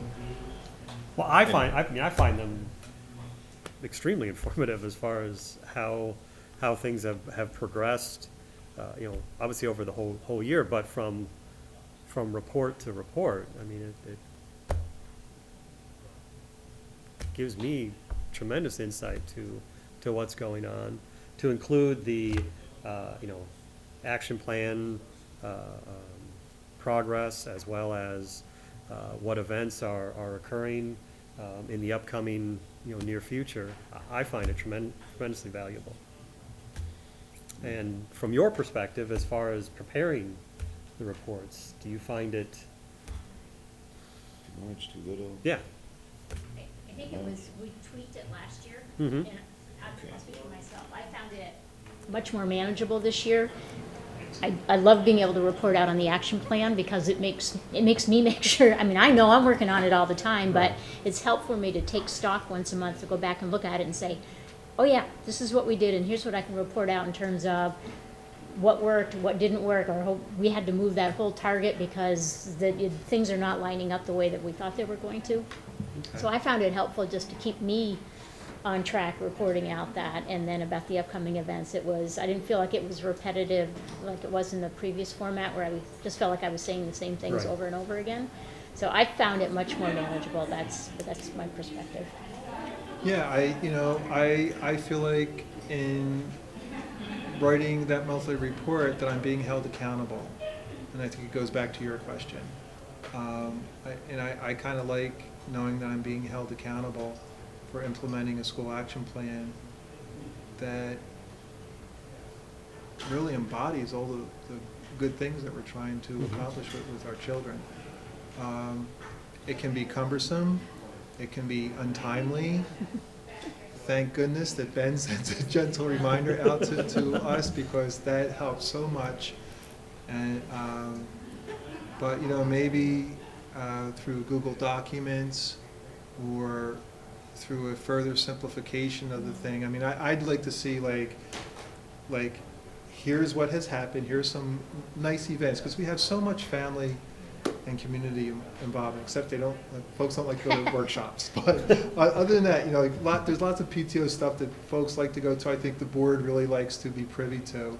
Mhm. So that the community event kind of thing, the school action plan reporting thing, and then maybe other. I'm not really sure it needs to be any more than a couple of things. I agree with everything they said, and I would only add that it allows us to at least feel like we're connecting to you. Right. And since we don't come to many of the meetings, it gives us a chance to communicate to you. So you are the audience that I'm thinking of when I am crafting it. And I do think it was simpler this year than the year before. And, you know, it is being accountable, but I always think of it more as it gives us a chance to give you insights into what our primary focuses are, so that if your constituents and our parents and our community asks you, you have some sense of what is going on. Right. So, And I much prefer using those than being at every board meeting. Right. yeah, I agree. Yeah, 'cause I look at it as, I mean, that's our conversation with you, and Right. it gives a lot of information to us. And just so you know, it's not going unnoticed. I spend lots of time going through all of them to report out at every meeting about them. So we're learning a lot, we're sharing a lot, and it's great. So appreciate it. Yeah, I mean, I came in April, but I read back through all the reports from the whole year, and I think that's I'm basically kind of on the same page. You know, I think there's opportunity where it could be made even more efficient. I mean, the format, this was the summary format, but the format of the actual action plans does kind of lend itself. I mean, we could put that in the space, and then each month there were actions, but sometimes I didn't have the picture of like, oh, okay, this is great because this stuff is getting done. Oh, but like, wait a minute, where does that fit into like the overall story? What part is that? Whereas it could be maybe even, by, okay, just colorizing turning it blue. The updates are in blue. So there's the same action plan, and then, updates in blue. That's what we did. Yep, see, it said we were gonna do that, we did those things. I mean, you might have there might be adders where you add it in, maybe it could just be added in as a developing document, right? I mean, but anyway, whatever. I mean, I think you guys can do it like the most efficient way, Because I think it is a great, I can tell you, I pull out the action plan every single time as I'm creating the report. Yeah. Right. Yeah, I mean, if that could work, and then it's like, okay, then we could figure out a system of links with Ben. I know he's gonna whiz it, right, on okay, it's in the electronic thing so that it's like, oh, okay, it's turned into a link, and then you hit it and you go to the one that's, relevant. And that's a potential way, right? I'm wondering if we could actually take the current school action plan format and just add a column on the right, and through highlighting and like Just give you a monthly update, yep. I wonder if that's something we can work on over the summer. Right. like that. Yeah, and I mean, I guess my only thing was, I think I found it a little hard and it may be in there, and maybe going through a whole year, like next year, it'll be a little easier. But with like a 2-year action plan, I think it would be good to, whether it's probably not every month because we're not getting a piece of information every month, but it would be good to figure out, okay, how can we somewhere along the way have that kind of like, okay, how are we doing? Yes, there's these things we did, like action, a lot of it's focused on we did these actions, but then there's also the piece of like, so are we on target? Are we going, we said we were gonna do 72%, whatever the number, how are we feeling? Does it feel, do we feel like we're on target? Did we do some interim assessments? And yeah, okay. Or, no, we're a little worried, we don't think we're gonna repeat the results. So, some way to reflect that feeling based on, so much information that's happening, locally until we get that test in the spring. or whatever it is, right? So that any little pieces that can be added to that, I think would be even, just make it even better. Okay.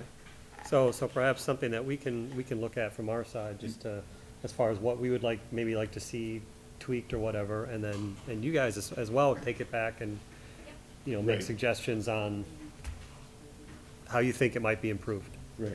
One suggestion I have is, I'd like to see this as a separate meeting. Wrapping this into a carousel and trying to have other things on the agenda item, I feel, we don't have the opportunity to ask a lot of questions or spend a lot of time. So I'd like to see Lot this to as a really cram separate in. meeting. I mean, just as the action, Right, just this here. report here, right. That's it. We've been here for 2+ hours. Right. This is gonna be I would definitely concur on that Yeah, one. so it's, I think you I don't guys wanna do. feel rushed, this is an important meeting, I For think. the end Yes. of the 2-year and the You know, start of the for- 2. For the board's consideration, Laura and I were just chatting a little bit, maybe we can try something next year, and I know we would all want to talk about this, but we did school action plan reporting on a trimester basis. That would align with our assessment windows. So Yeah. we do assessments in the fall, winter, and spring, and then maybe on that monthly basis, we do the principal reports every month, right? Then Basically. it could be more of like, this is what we're doing in conjunction with our PTO, these are some school-based events that are unfolding, that sort of thing. Okay. So it could be like a hybrid That'd be good approach. alignment. Right. Yeah, I mean, I think Yeah. we would want to do it in a way that works. Right. Because that's an that works opportune time where we good. might be Well, looking at assessments at the trimester mark anyway. So that as we're moving into the next trimester, we're doing some different targeted instruction, so it's a great time for us to do kind of what you were just talking Right. about. So are we sort of on target for where we thought we were going to be with that achievement target or not, based on what we saw over the last trimester? So I think that's a good reporting structure. And then, yeah, for the board, right, I think we should just have this, it's a little part of our discussion in the summer meeting. Yes. Kind of. Yep. Like, okay, because we can talk about it more then, we might have some other ideas. Right. Okay, then we'll follow up after. There's more stuff. Okay, and a second thing that we wanted to talk about with you all here is meeting dates and locations. I know Judy had passed along to me that perhaps the suggested calendar as far as locations, that we might want to tweak that a little bit. Currently, we have August 18th. We don't have, that means not scheduled at any particular school location, but then on the 13th of October is at Hiawatha, December 8th is at ADL, February 9th at Summit, and March 16th at Fleming. We'd like to swap. Are we having February? Dan wants to Okay. say. Whatever, right? We don't care. No, we. I I'd like just to, don't know if that's- But This that's is just just actually arranging it right now. I'd like to Correct. be able to roll out the standards-based report card for you before the end of that first trimester. So I'd love to be able to give you a little primer on it and Okay. how that's gonna change things at ADL. So when that first one hits, you guys are ready, if you get feedback from anybody Right. in November. Yeah, because based on the 6th grade parent Yeah, meeting that exactly. I was Like I at, said, so there's give me October. definitely a group of people who are Yeah. not ready. Yeah, so, Okay. yeah, if I could have So- October, that'd be great. So we'll flip-flop what's currently on our calendar. ADL and Hiawatha will change places, and then the same thing for Summit and Fleming. So I've got October.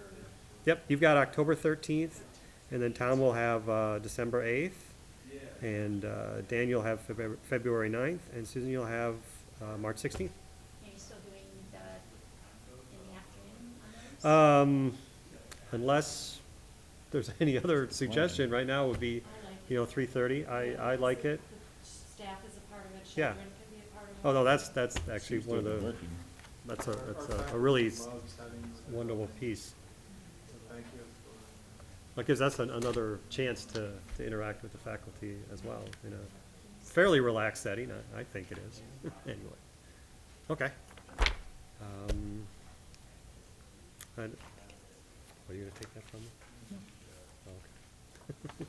And then, I think that's it for you guys.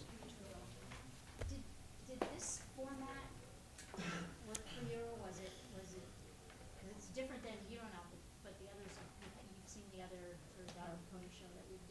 Right. Was it, did it give you more information? Was it too much information? Dave, what's your email? What's your email? Exactly where you're at, shows what each school is doing. Do you have a D Reister? Yeah, it's D-Reister 7. Okay, I think we maybe just need to combine the curriculum and instruction. Yeah, yeah, yeah. I think we need to shorten the bullets. Wait a minute, hold on. Yeah. B-R-I. Just need to shorten the bullets and just talk more and not have so much. Bottom one there. I think we can do that. Right here? Okay, All cool. right, what, Mary? I know. It'd be a shame Changes not to be able to report right. out that to you. you know. Changes our stuff. Well, oh, so you're gonna email that to all of us? Is that what you're setting up right now? Oh, Yeah, oh, that's what I mean, share it, share and it, then we sorry. can go. It's probably gonna be under Michael. Leaving? It might be under Michael. Wait, we have to say something official, don't we? Oh, It's all been said. It's all been said. It's yes. been my honor to work with this board and to be a part of this distinguished supervisory union. And I've already said all of that too. Yes. Thank you very Thank much, you. Thank you Mary. very, very much. You will be missed.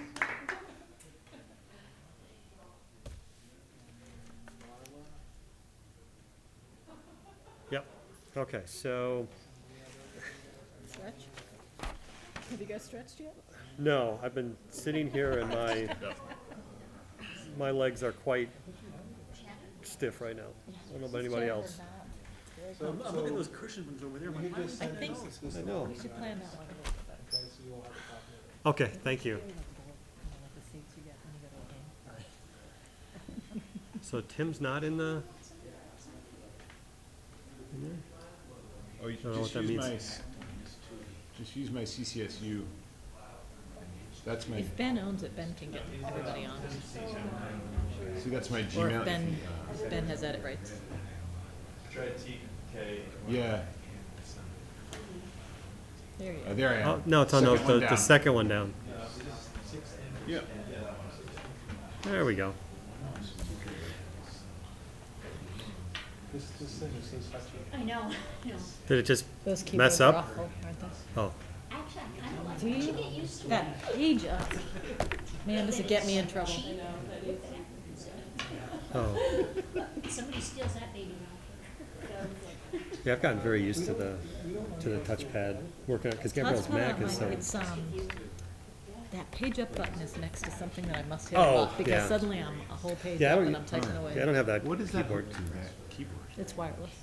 It's just, but like. So it's, Oh, it's a um, computer on there. Okay, Yeah. I got it. Yeah, it's on Yeah. the cart, yeah. Okay, I need to stand. I don't blame you. So we did pretty good. We're only a little Well, over. but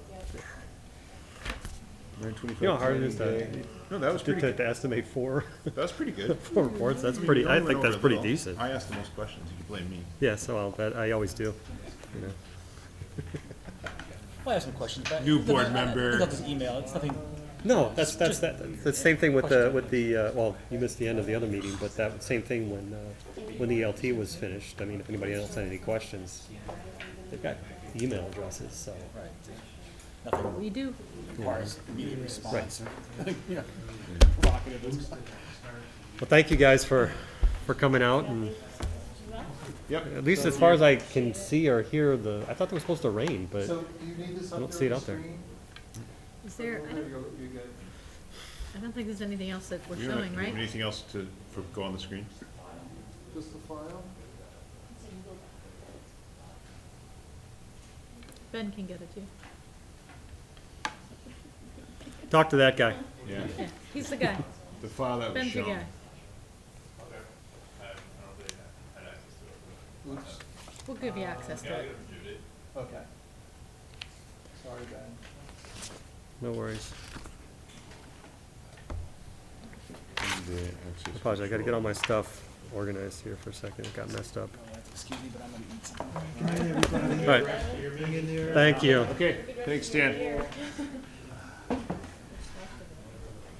I know it's not much more to go. All right. Talk about, oh, we only think I'm got 5 close. minutes for planning day. Thank you. Okay, good night. Yeah, no, we're good. All right, let's go ahead and just move along. Planning day, yes. You can stand if you want. It's fine. Okay, so for planning day, July 11th. Couple of topics. We definitely want to talk about budgeting for this next year. Also, in your org notes, is, I apologize, I just can't remember the name right now. There's a woman who would Mary like. Jane Shelley. Thank you, Mary Jane Shelley, to come talk with us about appreciative inquiry, something very similar to what Westford and U46 are going through. So this would be, we would be in the early stages of that. Also, we're gonna, there should be a link, I think there was a link in the org notes to a survey, a board survey. And so everybody needs to finish that by the 23rd of June. And then at the planning day, we'll go over the results of that and talk about what it means for us as a board.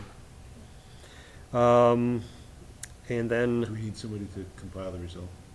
I think that kind of does it through, is it SurveyMonkey? And, yeah, so we'll have the results. Is the board survey a link or an attachment? I thought it was in there as a link. It's a link because you do it on the web. Yeah. Yep. And then, one other thing I think we ought to talk about, is, what do we want to see? What do we want to pursue as far as collaboration with Essex Town? As far as, what do we want to look like in the future? Do we want to look like the way we look now? Are there some changes? Are there some things that we can take advantage of? Just kind of have that conversation as a group, see where we stand. I know I talked about it, the SU. Coming out of the SU meeting. Yeah, Yeah. yeah, to kind of give me, some direction as far as, for the executive committee.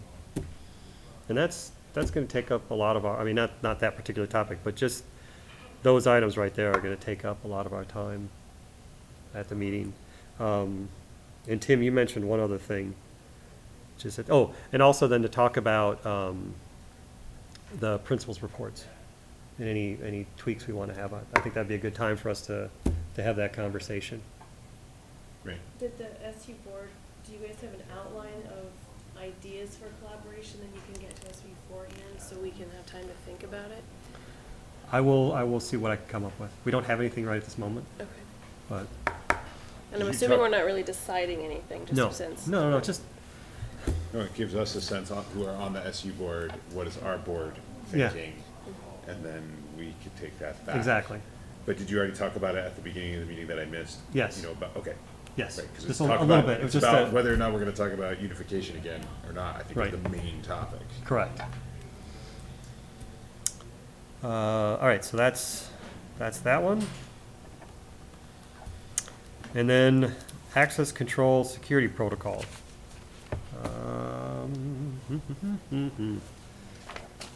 Well, I don't think grant's available.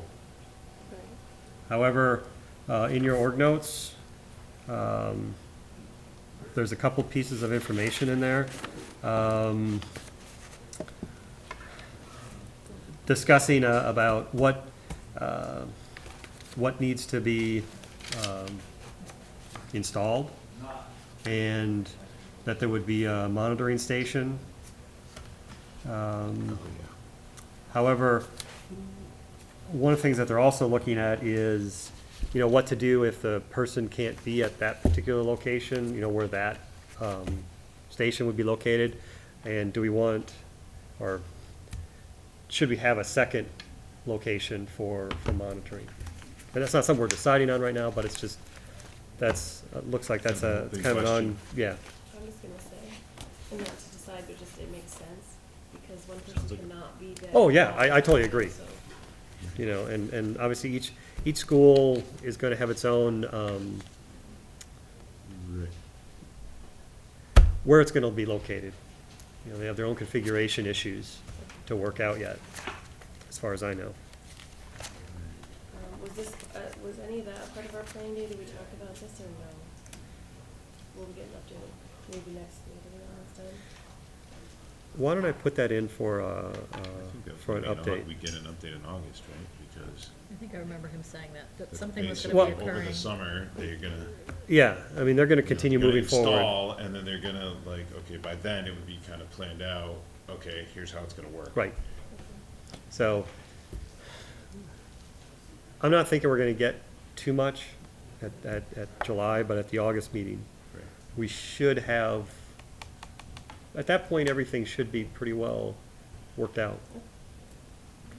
Okay, the next one is actually an action item, and that is the consolidated tax billing and collection. Apologize, I don't have this well memorized as far as what's in our notes here. But, let's see. Yeah, this is just the, you know, do we, and we would need to. Basically, looking at the town Approve it. You know. doing everything. Right, Not only printing out the tax bills, but to collect the money and then distribute it to all entities. right. Looks Yeah, like the and then they action have to, item is and written then, right here. what I like is Yep. then the town is responsible for delinquencies. Correct, They so, pay us 100%, right, so whatever we're In this asking mo- for, in this that's, model. yes, so that's what we get. right.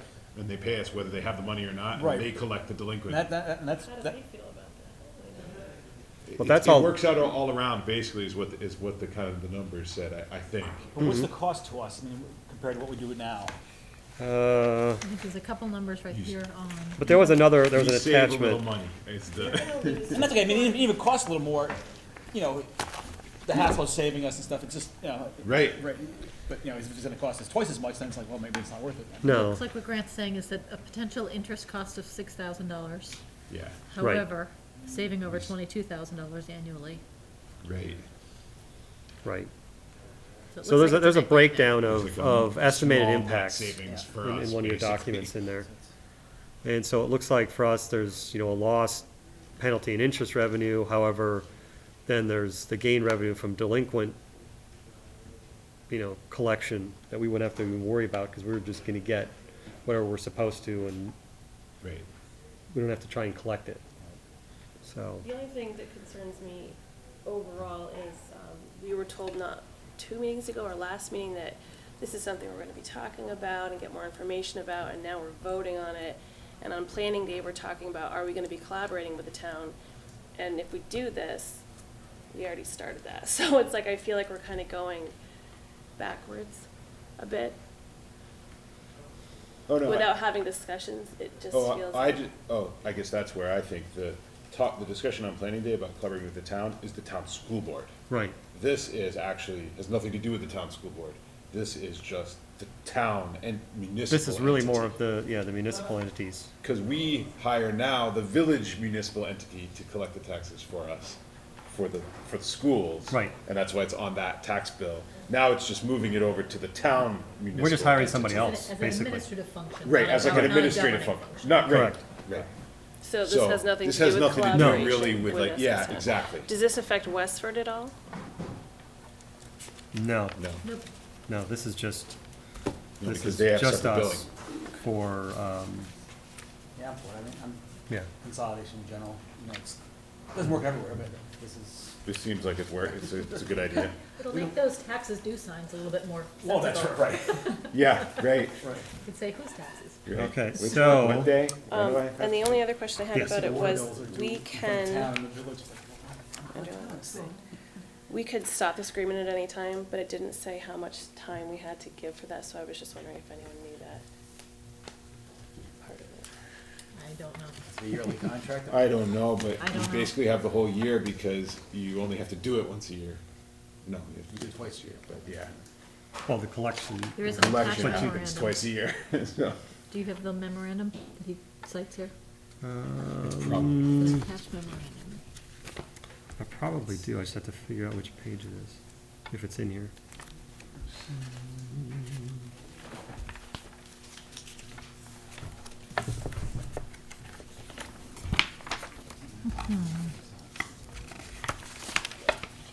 Is that this one right here? Oh, no, it says footnote 7. So this memorandum right here, Has been right? documented in the attached memorandum, which was approved by the town select board on May 19th, 2014. Yeah. I believe that that's this Yep. here. So I mean, that, it was, Jen may be able to answer your question. and let's see. Oh, no, that's where I got the question. Yeah, no, she read it, right, and it just How much, doesn't- it says you can terminate either party by giving notice to the other, and it doesn't say how long you Oh, I have to give see. notice for. I don't know.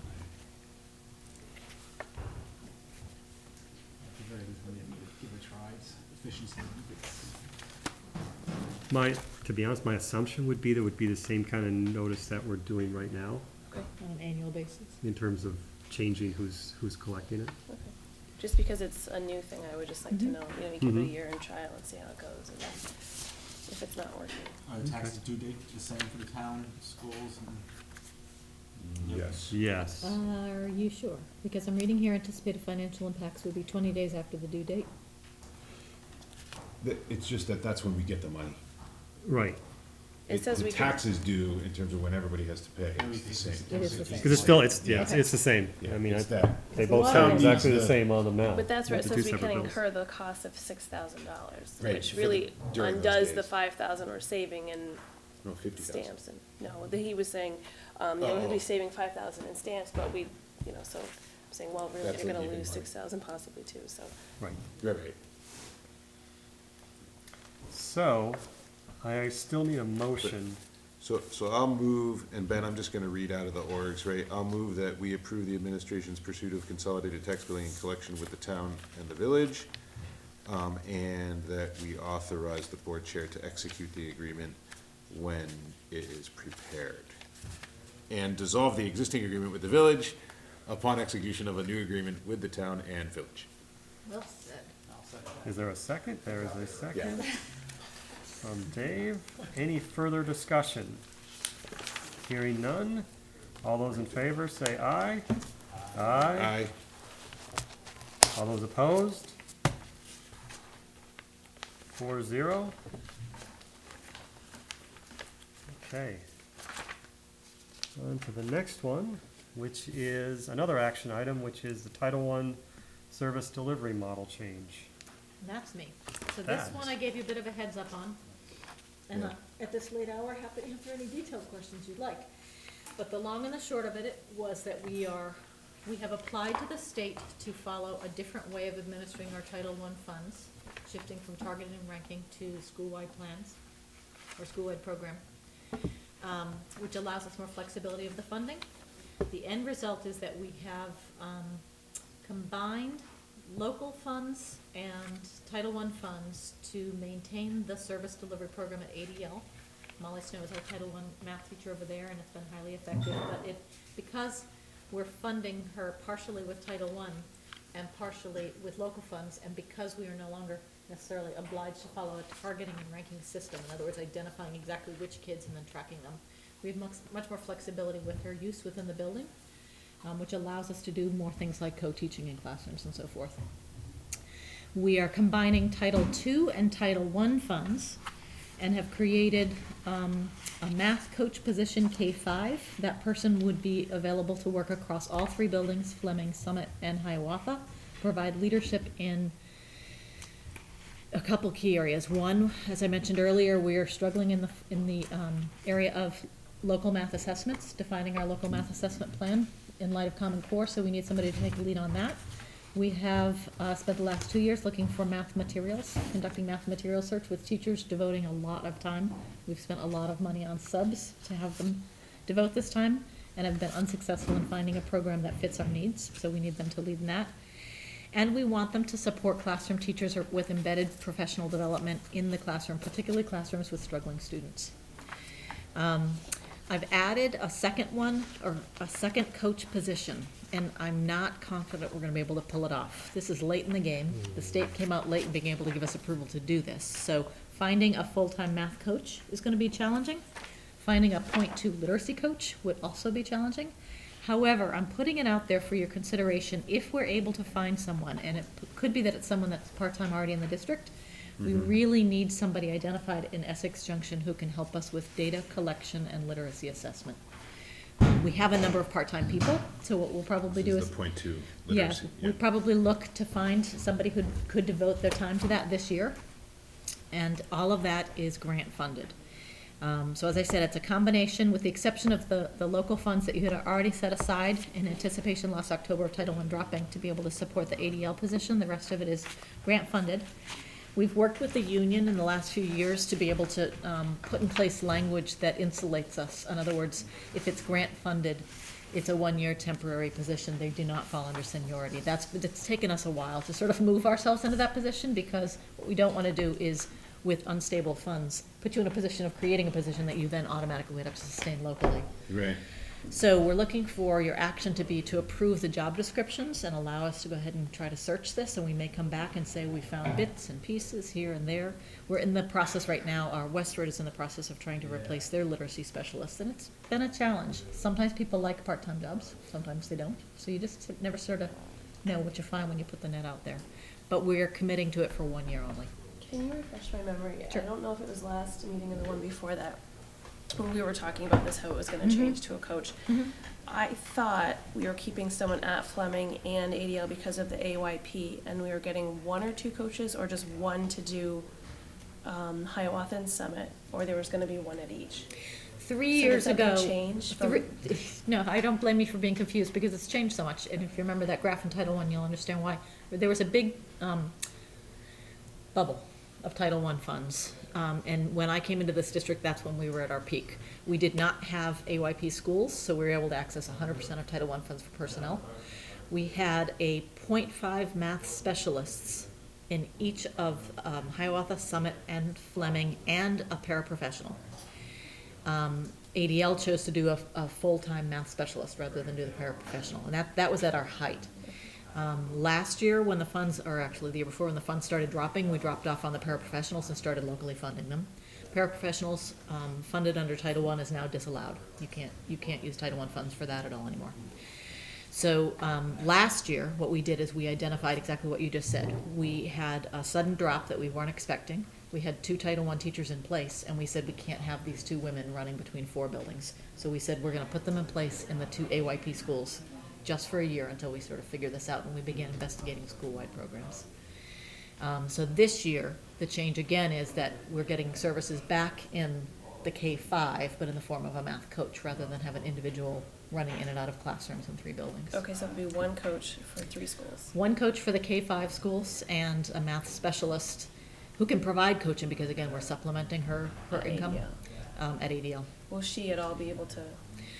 Yeah, what we're asking is that they're going to be working together, and that we want her to be able to take a lead on that 5th to 6th grade transition, particularly around data collection, which she does to a certain degree, but we want to formalize that a little bit more. Okay, because the difference in the coaches, they're gonna be working with the staff, not the students. Yeah, that's what I was They're- gonna clarify, that's what coaches are. is They're really they're coaching the staff. The idea is sort of rising ships, no, what's that phrase?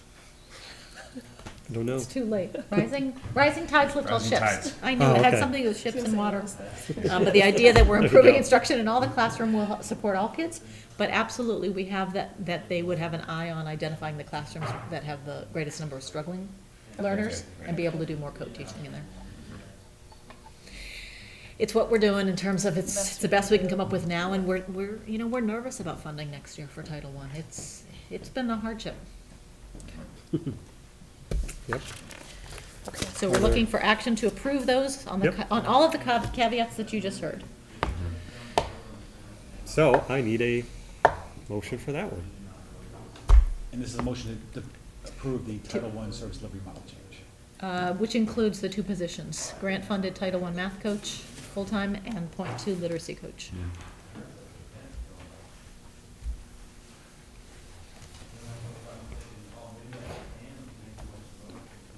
Yeah, so I can move that we approve the 2 job descriptions to have administration search for those positions. I'll second it. Jen? Okay, any other questions? All those in favor? Aye. Okay, 4-0. All right. Okay, I'm hoping this one's a quick one too. We currently have representatives from each of your buildings, teachers, who serve on our vertical teams. We've met a number of times as ELT to talk about how we could do things differently, more efficiently, more effectively. Currently, when representatives meet with me, say for example, the literacy vertical team, we release them for the day. Well, that's 10 individuals that have 10 subs to be able to work on literacy. And curriculum's not easy to do after school when everybody's tired. But we're struggling because these are the individuals that we also want to send to professional development because we need them smarter than their colleagues in the area of literacy so that they can then represent them in this work. And we've really struggled with this because we also want them in the classroom. So we're proposing a model that mirrors what the high school's doing right now. The high school shifted from department heads to curriculum content leaders 3 years ago. An individual is named for each one of them, and they receive a stipend to be able to provide leadership in those areas. They're named quite publicly, they're identified by their principals, and then the principal has access to them during the day to be able to take on things like, and I'm going to give some high school examples, they lead in the hiring process, or they co-lead in the hiring process for their content area. When Rob, has a question about math, he knows he's going to Justin Norris. He's the guy who's getting the stipend. So we played around with this as an idea to be able to say that we could follow something similar for the K-8s. We just want to try it with the 4 core areas. We'd like to use grant funding to do it, Title II funding, which is an allowable expense. The idea being that we would stipend them to meet after school. So we're honoring their time outside their contract day to be able to meet. If we need to pull them during the day because of something specific that's going on, professional development or something big, like say, for example, the math material search, we're still open to do that. But we really want to have these teachers in the classroom. And we also don't want to ask them to volunteer their time outside the work day. So you'll see in your org notes, you should have a job description that I essentially took the high school one and elementaryized it. It prompted a lot of good conversation among the principals to be able to call upon these individuals to meet as a group or individually with them and say, yeah, you're the literacy person in this building, and so this is what I'm going to need from you. As we move forward with data collection and assessment, we need to have somebody smarter than me and my assessment manager who knows the exact assessment that's given in the classroom really well, and so they would play a role in helping us to identify that. So we're proposing 4 positions just for this year, the 4 core content areas, grant funding them, $1,200 a piece, which is equivalent of, I did the math on this one, it was something like 36 hours. We currently stipend teachers using grant funds for summer work at a rate of $200 a day. So it sort of follows along that same line. They would meet anywhere between 5 and 7 times during the year, depending on the content area and the work with me after school. Along with this model, we've also asked that administrators identify a content area that they would like to sit on as a committee, bringing principals into the curriculum meetings as well, because we feel like that will tighten up our conversations across the buildings. Again, grant funded. The consolidated federal grant has not been approved yet, so we know that if you say yes to this and they don't approve that line item in our grant, we go back to square one, which is we're doing what we always do, which is bring the teachers out during the day.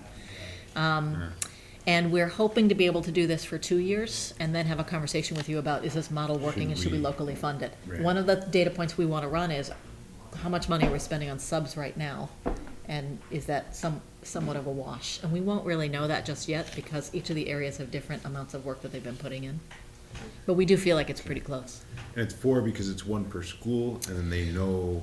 Yep. That it's not that, because the Exactly. description says K-8, it's not like they have to know that No. content across the whole. Our challenge is that we schools. have small buildings. We have Right. a lot of small buildings, so we need somebody from Hiawatha and somebody from Summit, Somebody somebody in from the building. Fleming. And then their colleagues know that's the person that's going Yeah. to stand up at faculty and talk. Right, Right. right, okay, And that's been a challenge to pull off. right. Westford, we empty the building, quite frankly, when we call curriculum meetings. So we'd like to try it for a year, and we'd like to grant fund it. Okay. Are there any other questions? So I need a motion for this one. I guess it's also worth pointing out that moving positions like the E.J. Eddy out of the federal grants and into local funding has given us the room to be able to do these things. So Okay, while our right. grant funds have dropped, and that's. That's where we're getting the grant funds from. Exactly, in and I think some that's respects. appropriate, and you can agree or disagree that when we're trying something, it's appropriate to try to use grant funds, and then when we find out that it's a successful model, we'll come to you and say, we want to know, is this something that's worth local funding investment, which we heard from you in terms of the Eddie's position. Right. Right. Okay. All right, so anyone want to tackle a motion?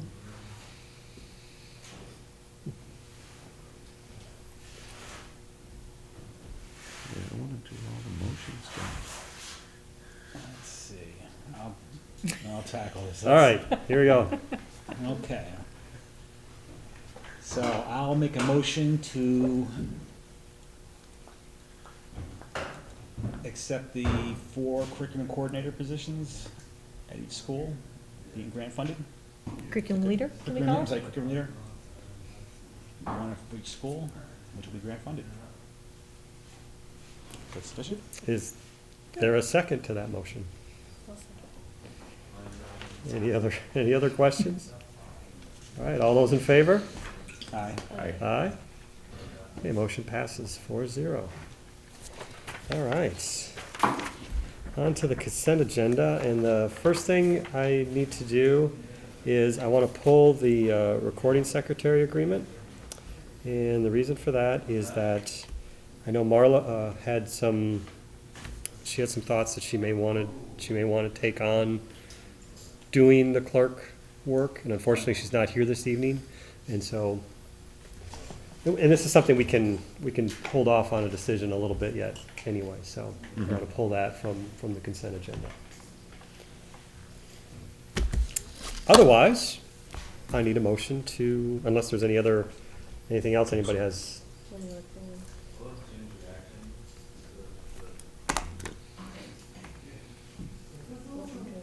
Okay, so then I just need someone to attempt a motion on the remaining consent agenda items.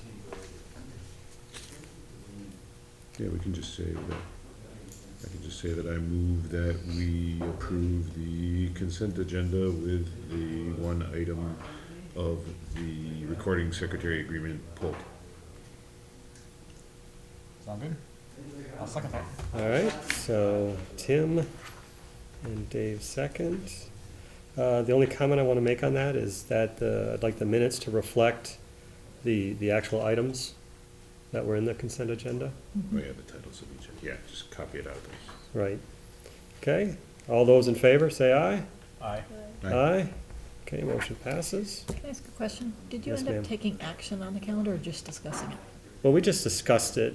Yeah, we didn't I need a didn't know if there we was. didn't need a Yeah, I'm motion. just, The only, well, I'm looking we at just- stars, so I didn't know what that no, meant. there is star in there, Okay. but however, when I brought that up to Judy just while she was rearranged still the here. schedule. Okay. And the only thing that was listed as far as a question was the secretarial services. And I was like, well, that's what we were gonna talk Oh, about okay. here, and so, Okay. So no. you know, action. basically just was, meant- was for recording the minutes. Yeah, I think we just needed the action to decide on our schedule for next Yeah. year, so we did, And, right? yeah, but it was, I didn't, to You be didn't honest, I call a didn't vote. feel it was a No, we didn't need to. voting. We- Okay. you know, really consent of the principals as far Yeah, as. yeah, it was just working know. with them. All right, so future agenda items. 90 day. Well, yeah, it's planning day is, but that's not really an We've already agenda item. talked- yeah, we've That's, already that's talked the about next, What we're gonna talk about. that's really the next event. When's the next meeting, August? Well, the next official meeting is August 18th. However, planning day is the 11th of July. I'm seeing this now. There is Oh. one additional thing, and that is, we need to kind of have a date in mind for when we can come together to, for ratification of a master agreement, should one be agreed upon. Did she give you you a know. sense of when? So, You mean sometime this summer? yes, I don't know, I mean, I'm not part of the negotiations, but sometime this summer. Let's say, Yeah, we're I don't meeting know. later, negotiations meeting later this week, You guys meet on Thursday, right? so we'll see what happens then, but. You know, but, Do I you want to mean, set a date and then cancel it? yeah, I would prefer to do that. The only time. You know, if we're looking at end of June, I'm not here from June 19th to July 3rd. so Tim's not Do available you have any from forecast in terms of when you think? June They would 19th need to this July 3rd. Oh, I have no idea. Oh, No, it could okay. be, yeah, we could have nothing this week. Yeah, quite Right. Well, possible. last year, all of a sudden, the Very county also. possible, but all the, but it And it was could be done, done. but it Yeah, could be that's done. exactly what it was, right. Right. You know, the reality is that I know I have quite a bit of outages, mostly on either sides of the weekend, for most of the weekends here in June. Would it work to Um, post it in your agenda for your July 11th planning date if one arises by then? Well, Or is that too no, late? knowing that Tim's not available June 19th to July 3rd, I mean, we don't need to have Pretty everybody. Yeah, you don't, Um, if you four can be however, there.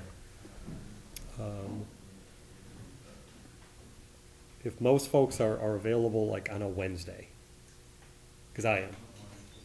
I know it's not that's just the reality of the summer, is Wednesdays. What's that? How long are we talking, do you think? 15 through- minutes. Yeah, we're just talking, it's really just, Could be on the phone too, we've done those two before, right? yeah, it's just a ratification of the master agreement that the negotiations team would have negotiated. It's just 15 minutes. We don't wanna have a meeting to review, I mean, I don't, yeah. I mean, beyond that, if Yeah. it needs to be more, I don't know. I mean, Yeah.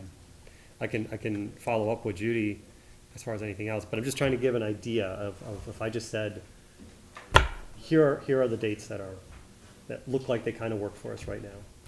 And for me, it's pretty much Wednesdays through the end of this month. After that, you know, then we're hitting on our planning day, which we're already together. I don't know if we can do it on the planning day. Pick or a day, I not, mean, but- we're planning a vacation, but still don't have it, Okay, we're just debating so- between a few different dates, so it's like, pick a date, you know, I'll Doesn't pass it work. on to Judy that we don't, if it collides, we'll.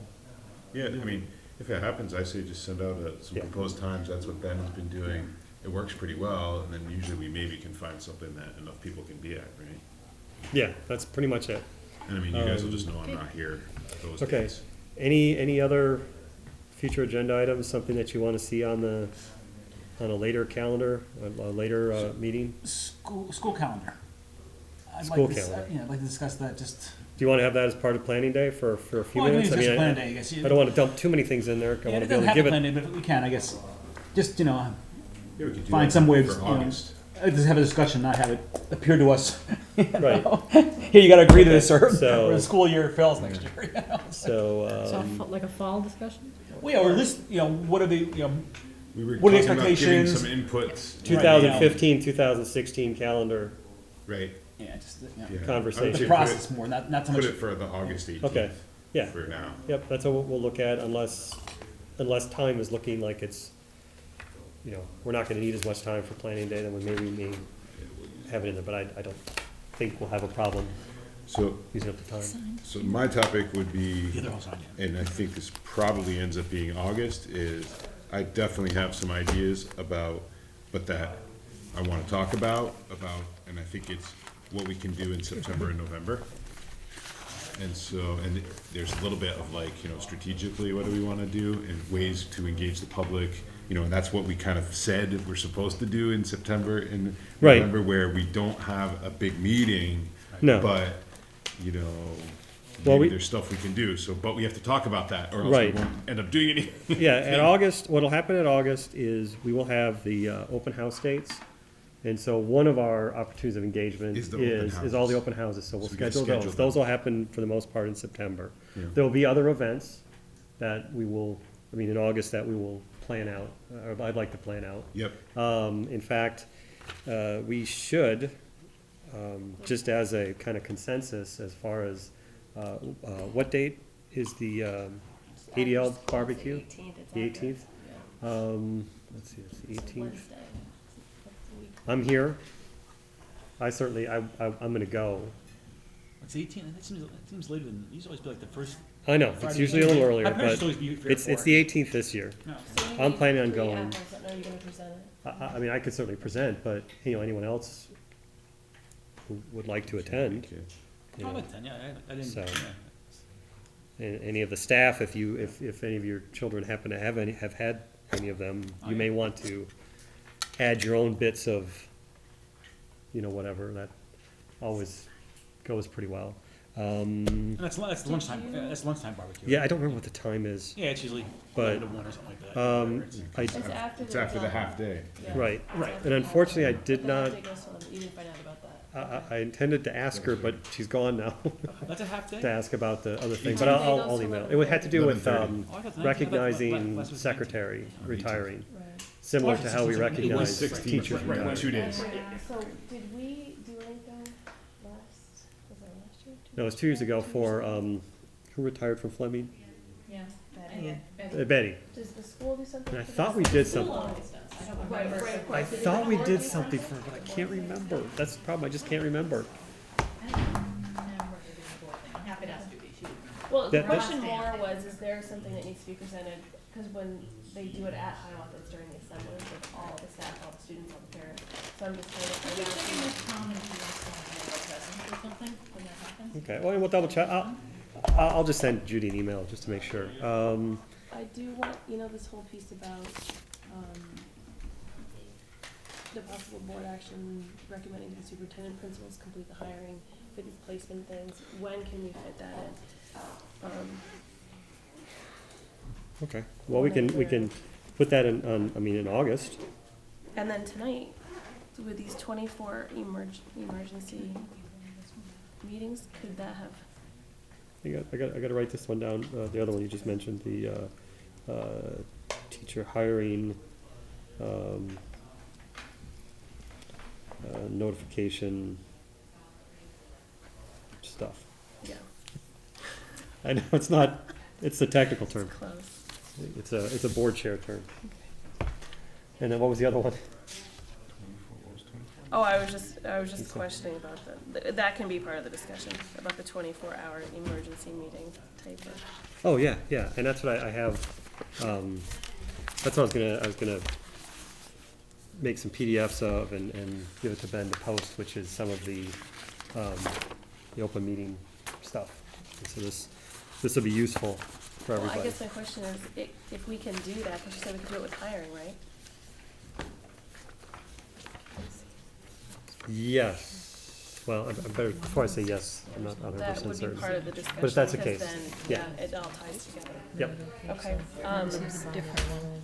What else? Oh, ADL's no longer doing the Washington trip. Is that on EGRP one? it's, What about the ADL workshop trip? It looks like EGRP is taking it over. they're, Well, I heard that was being proposed, is that? That's It's- never actually been It's never been an ADL trip. Right, it's not a school function. Private So event. it's Right. not at ADL anymore, but But who's it's- handling it is EGRP now. just to well, be they're clear. they're looking at what they can do to do it, I believe. How'd it go this year with the parents, Don't know. yeah. I know we did, I haven't had a chance to talk to them yet. Well, Right. the only reason I say that is because it's not as. Right, Yeah. I know. Three So signatures it's no for you longer here. Yeah, associated I'll sign at all those. with ADL. Nor I'll finish this or- up here. I've always been uneasy about the relationship. I know, you wanna get out of here too, I know. No, that's not that. I just wanna make sure I get out of here with the right signatures. Yeah, I that's got all. stuff. We probably here shouldn't I be gotta discussing sign, this. too. I've never been easy Okay. about that. They might be It's the like same how things, I don't Kids know. were picked and whatnot, and it's like, We'll see. Okay, boy. did you get the email with, Judy's responses on your, Yes, okay, good. right. And I don't know if people saw those other ones, but, Well, I could forward to everybody else. yeah, about the breakfast, that's a good one. Okay, anything else? Future agenda items? Good. Is that that's everything? We could certainly come up with more on, planning day, so that won't be a problem. That's enough. All right. We're adjourned.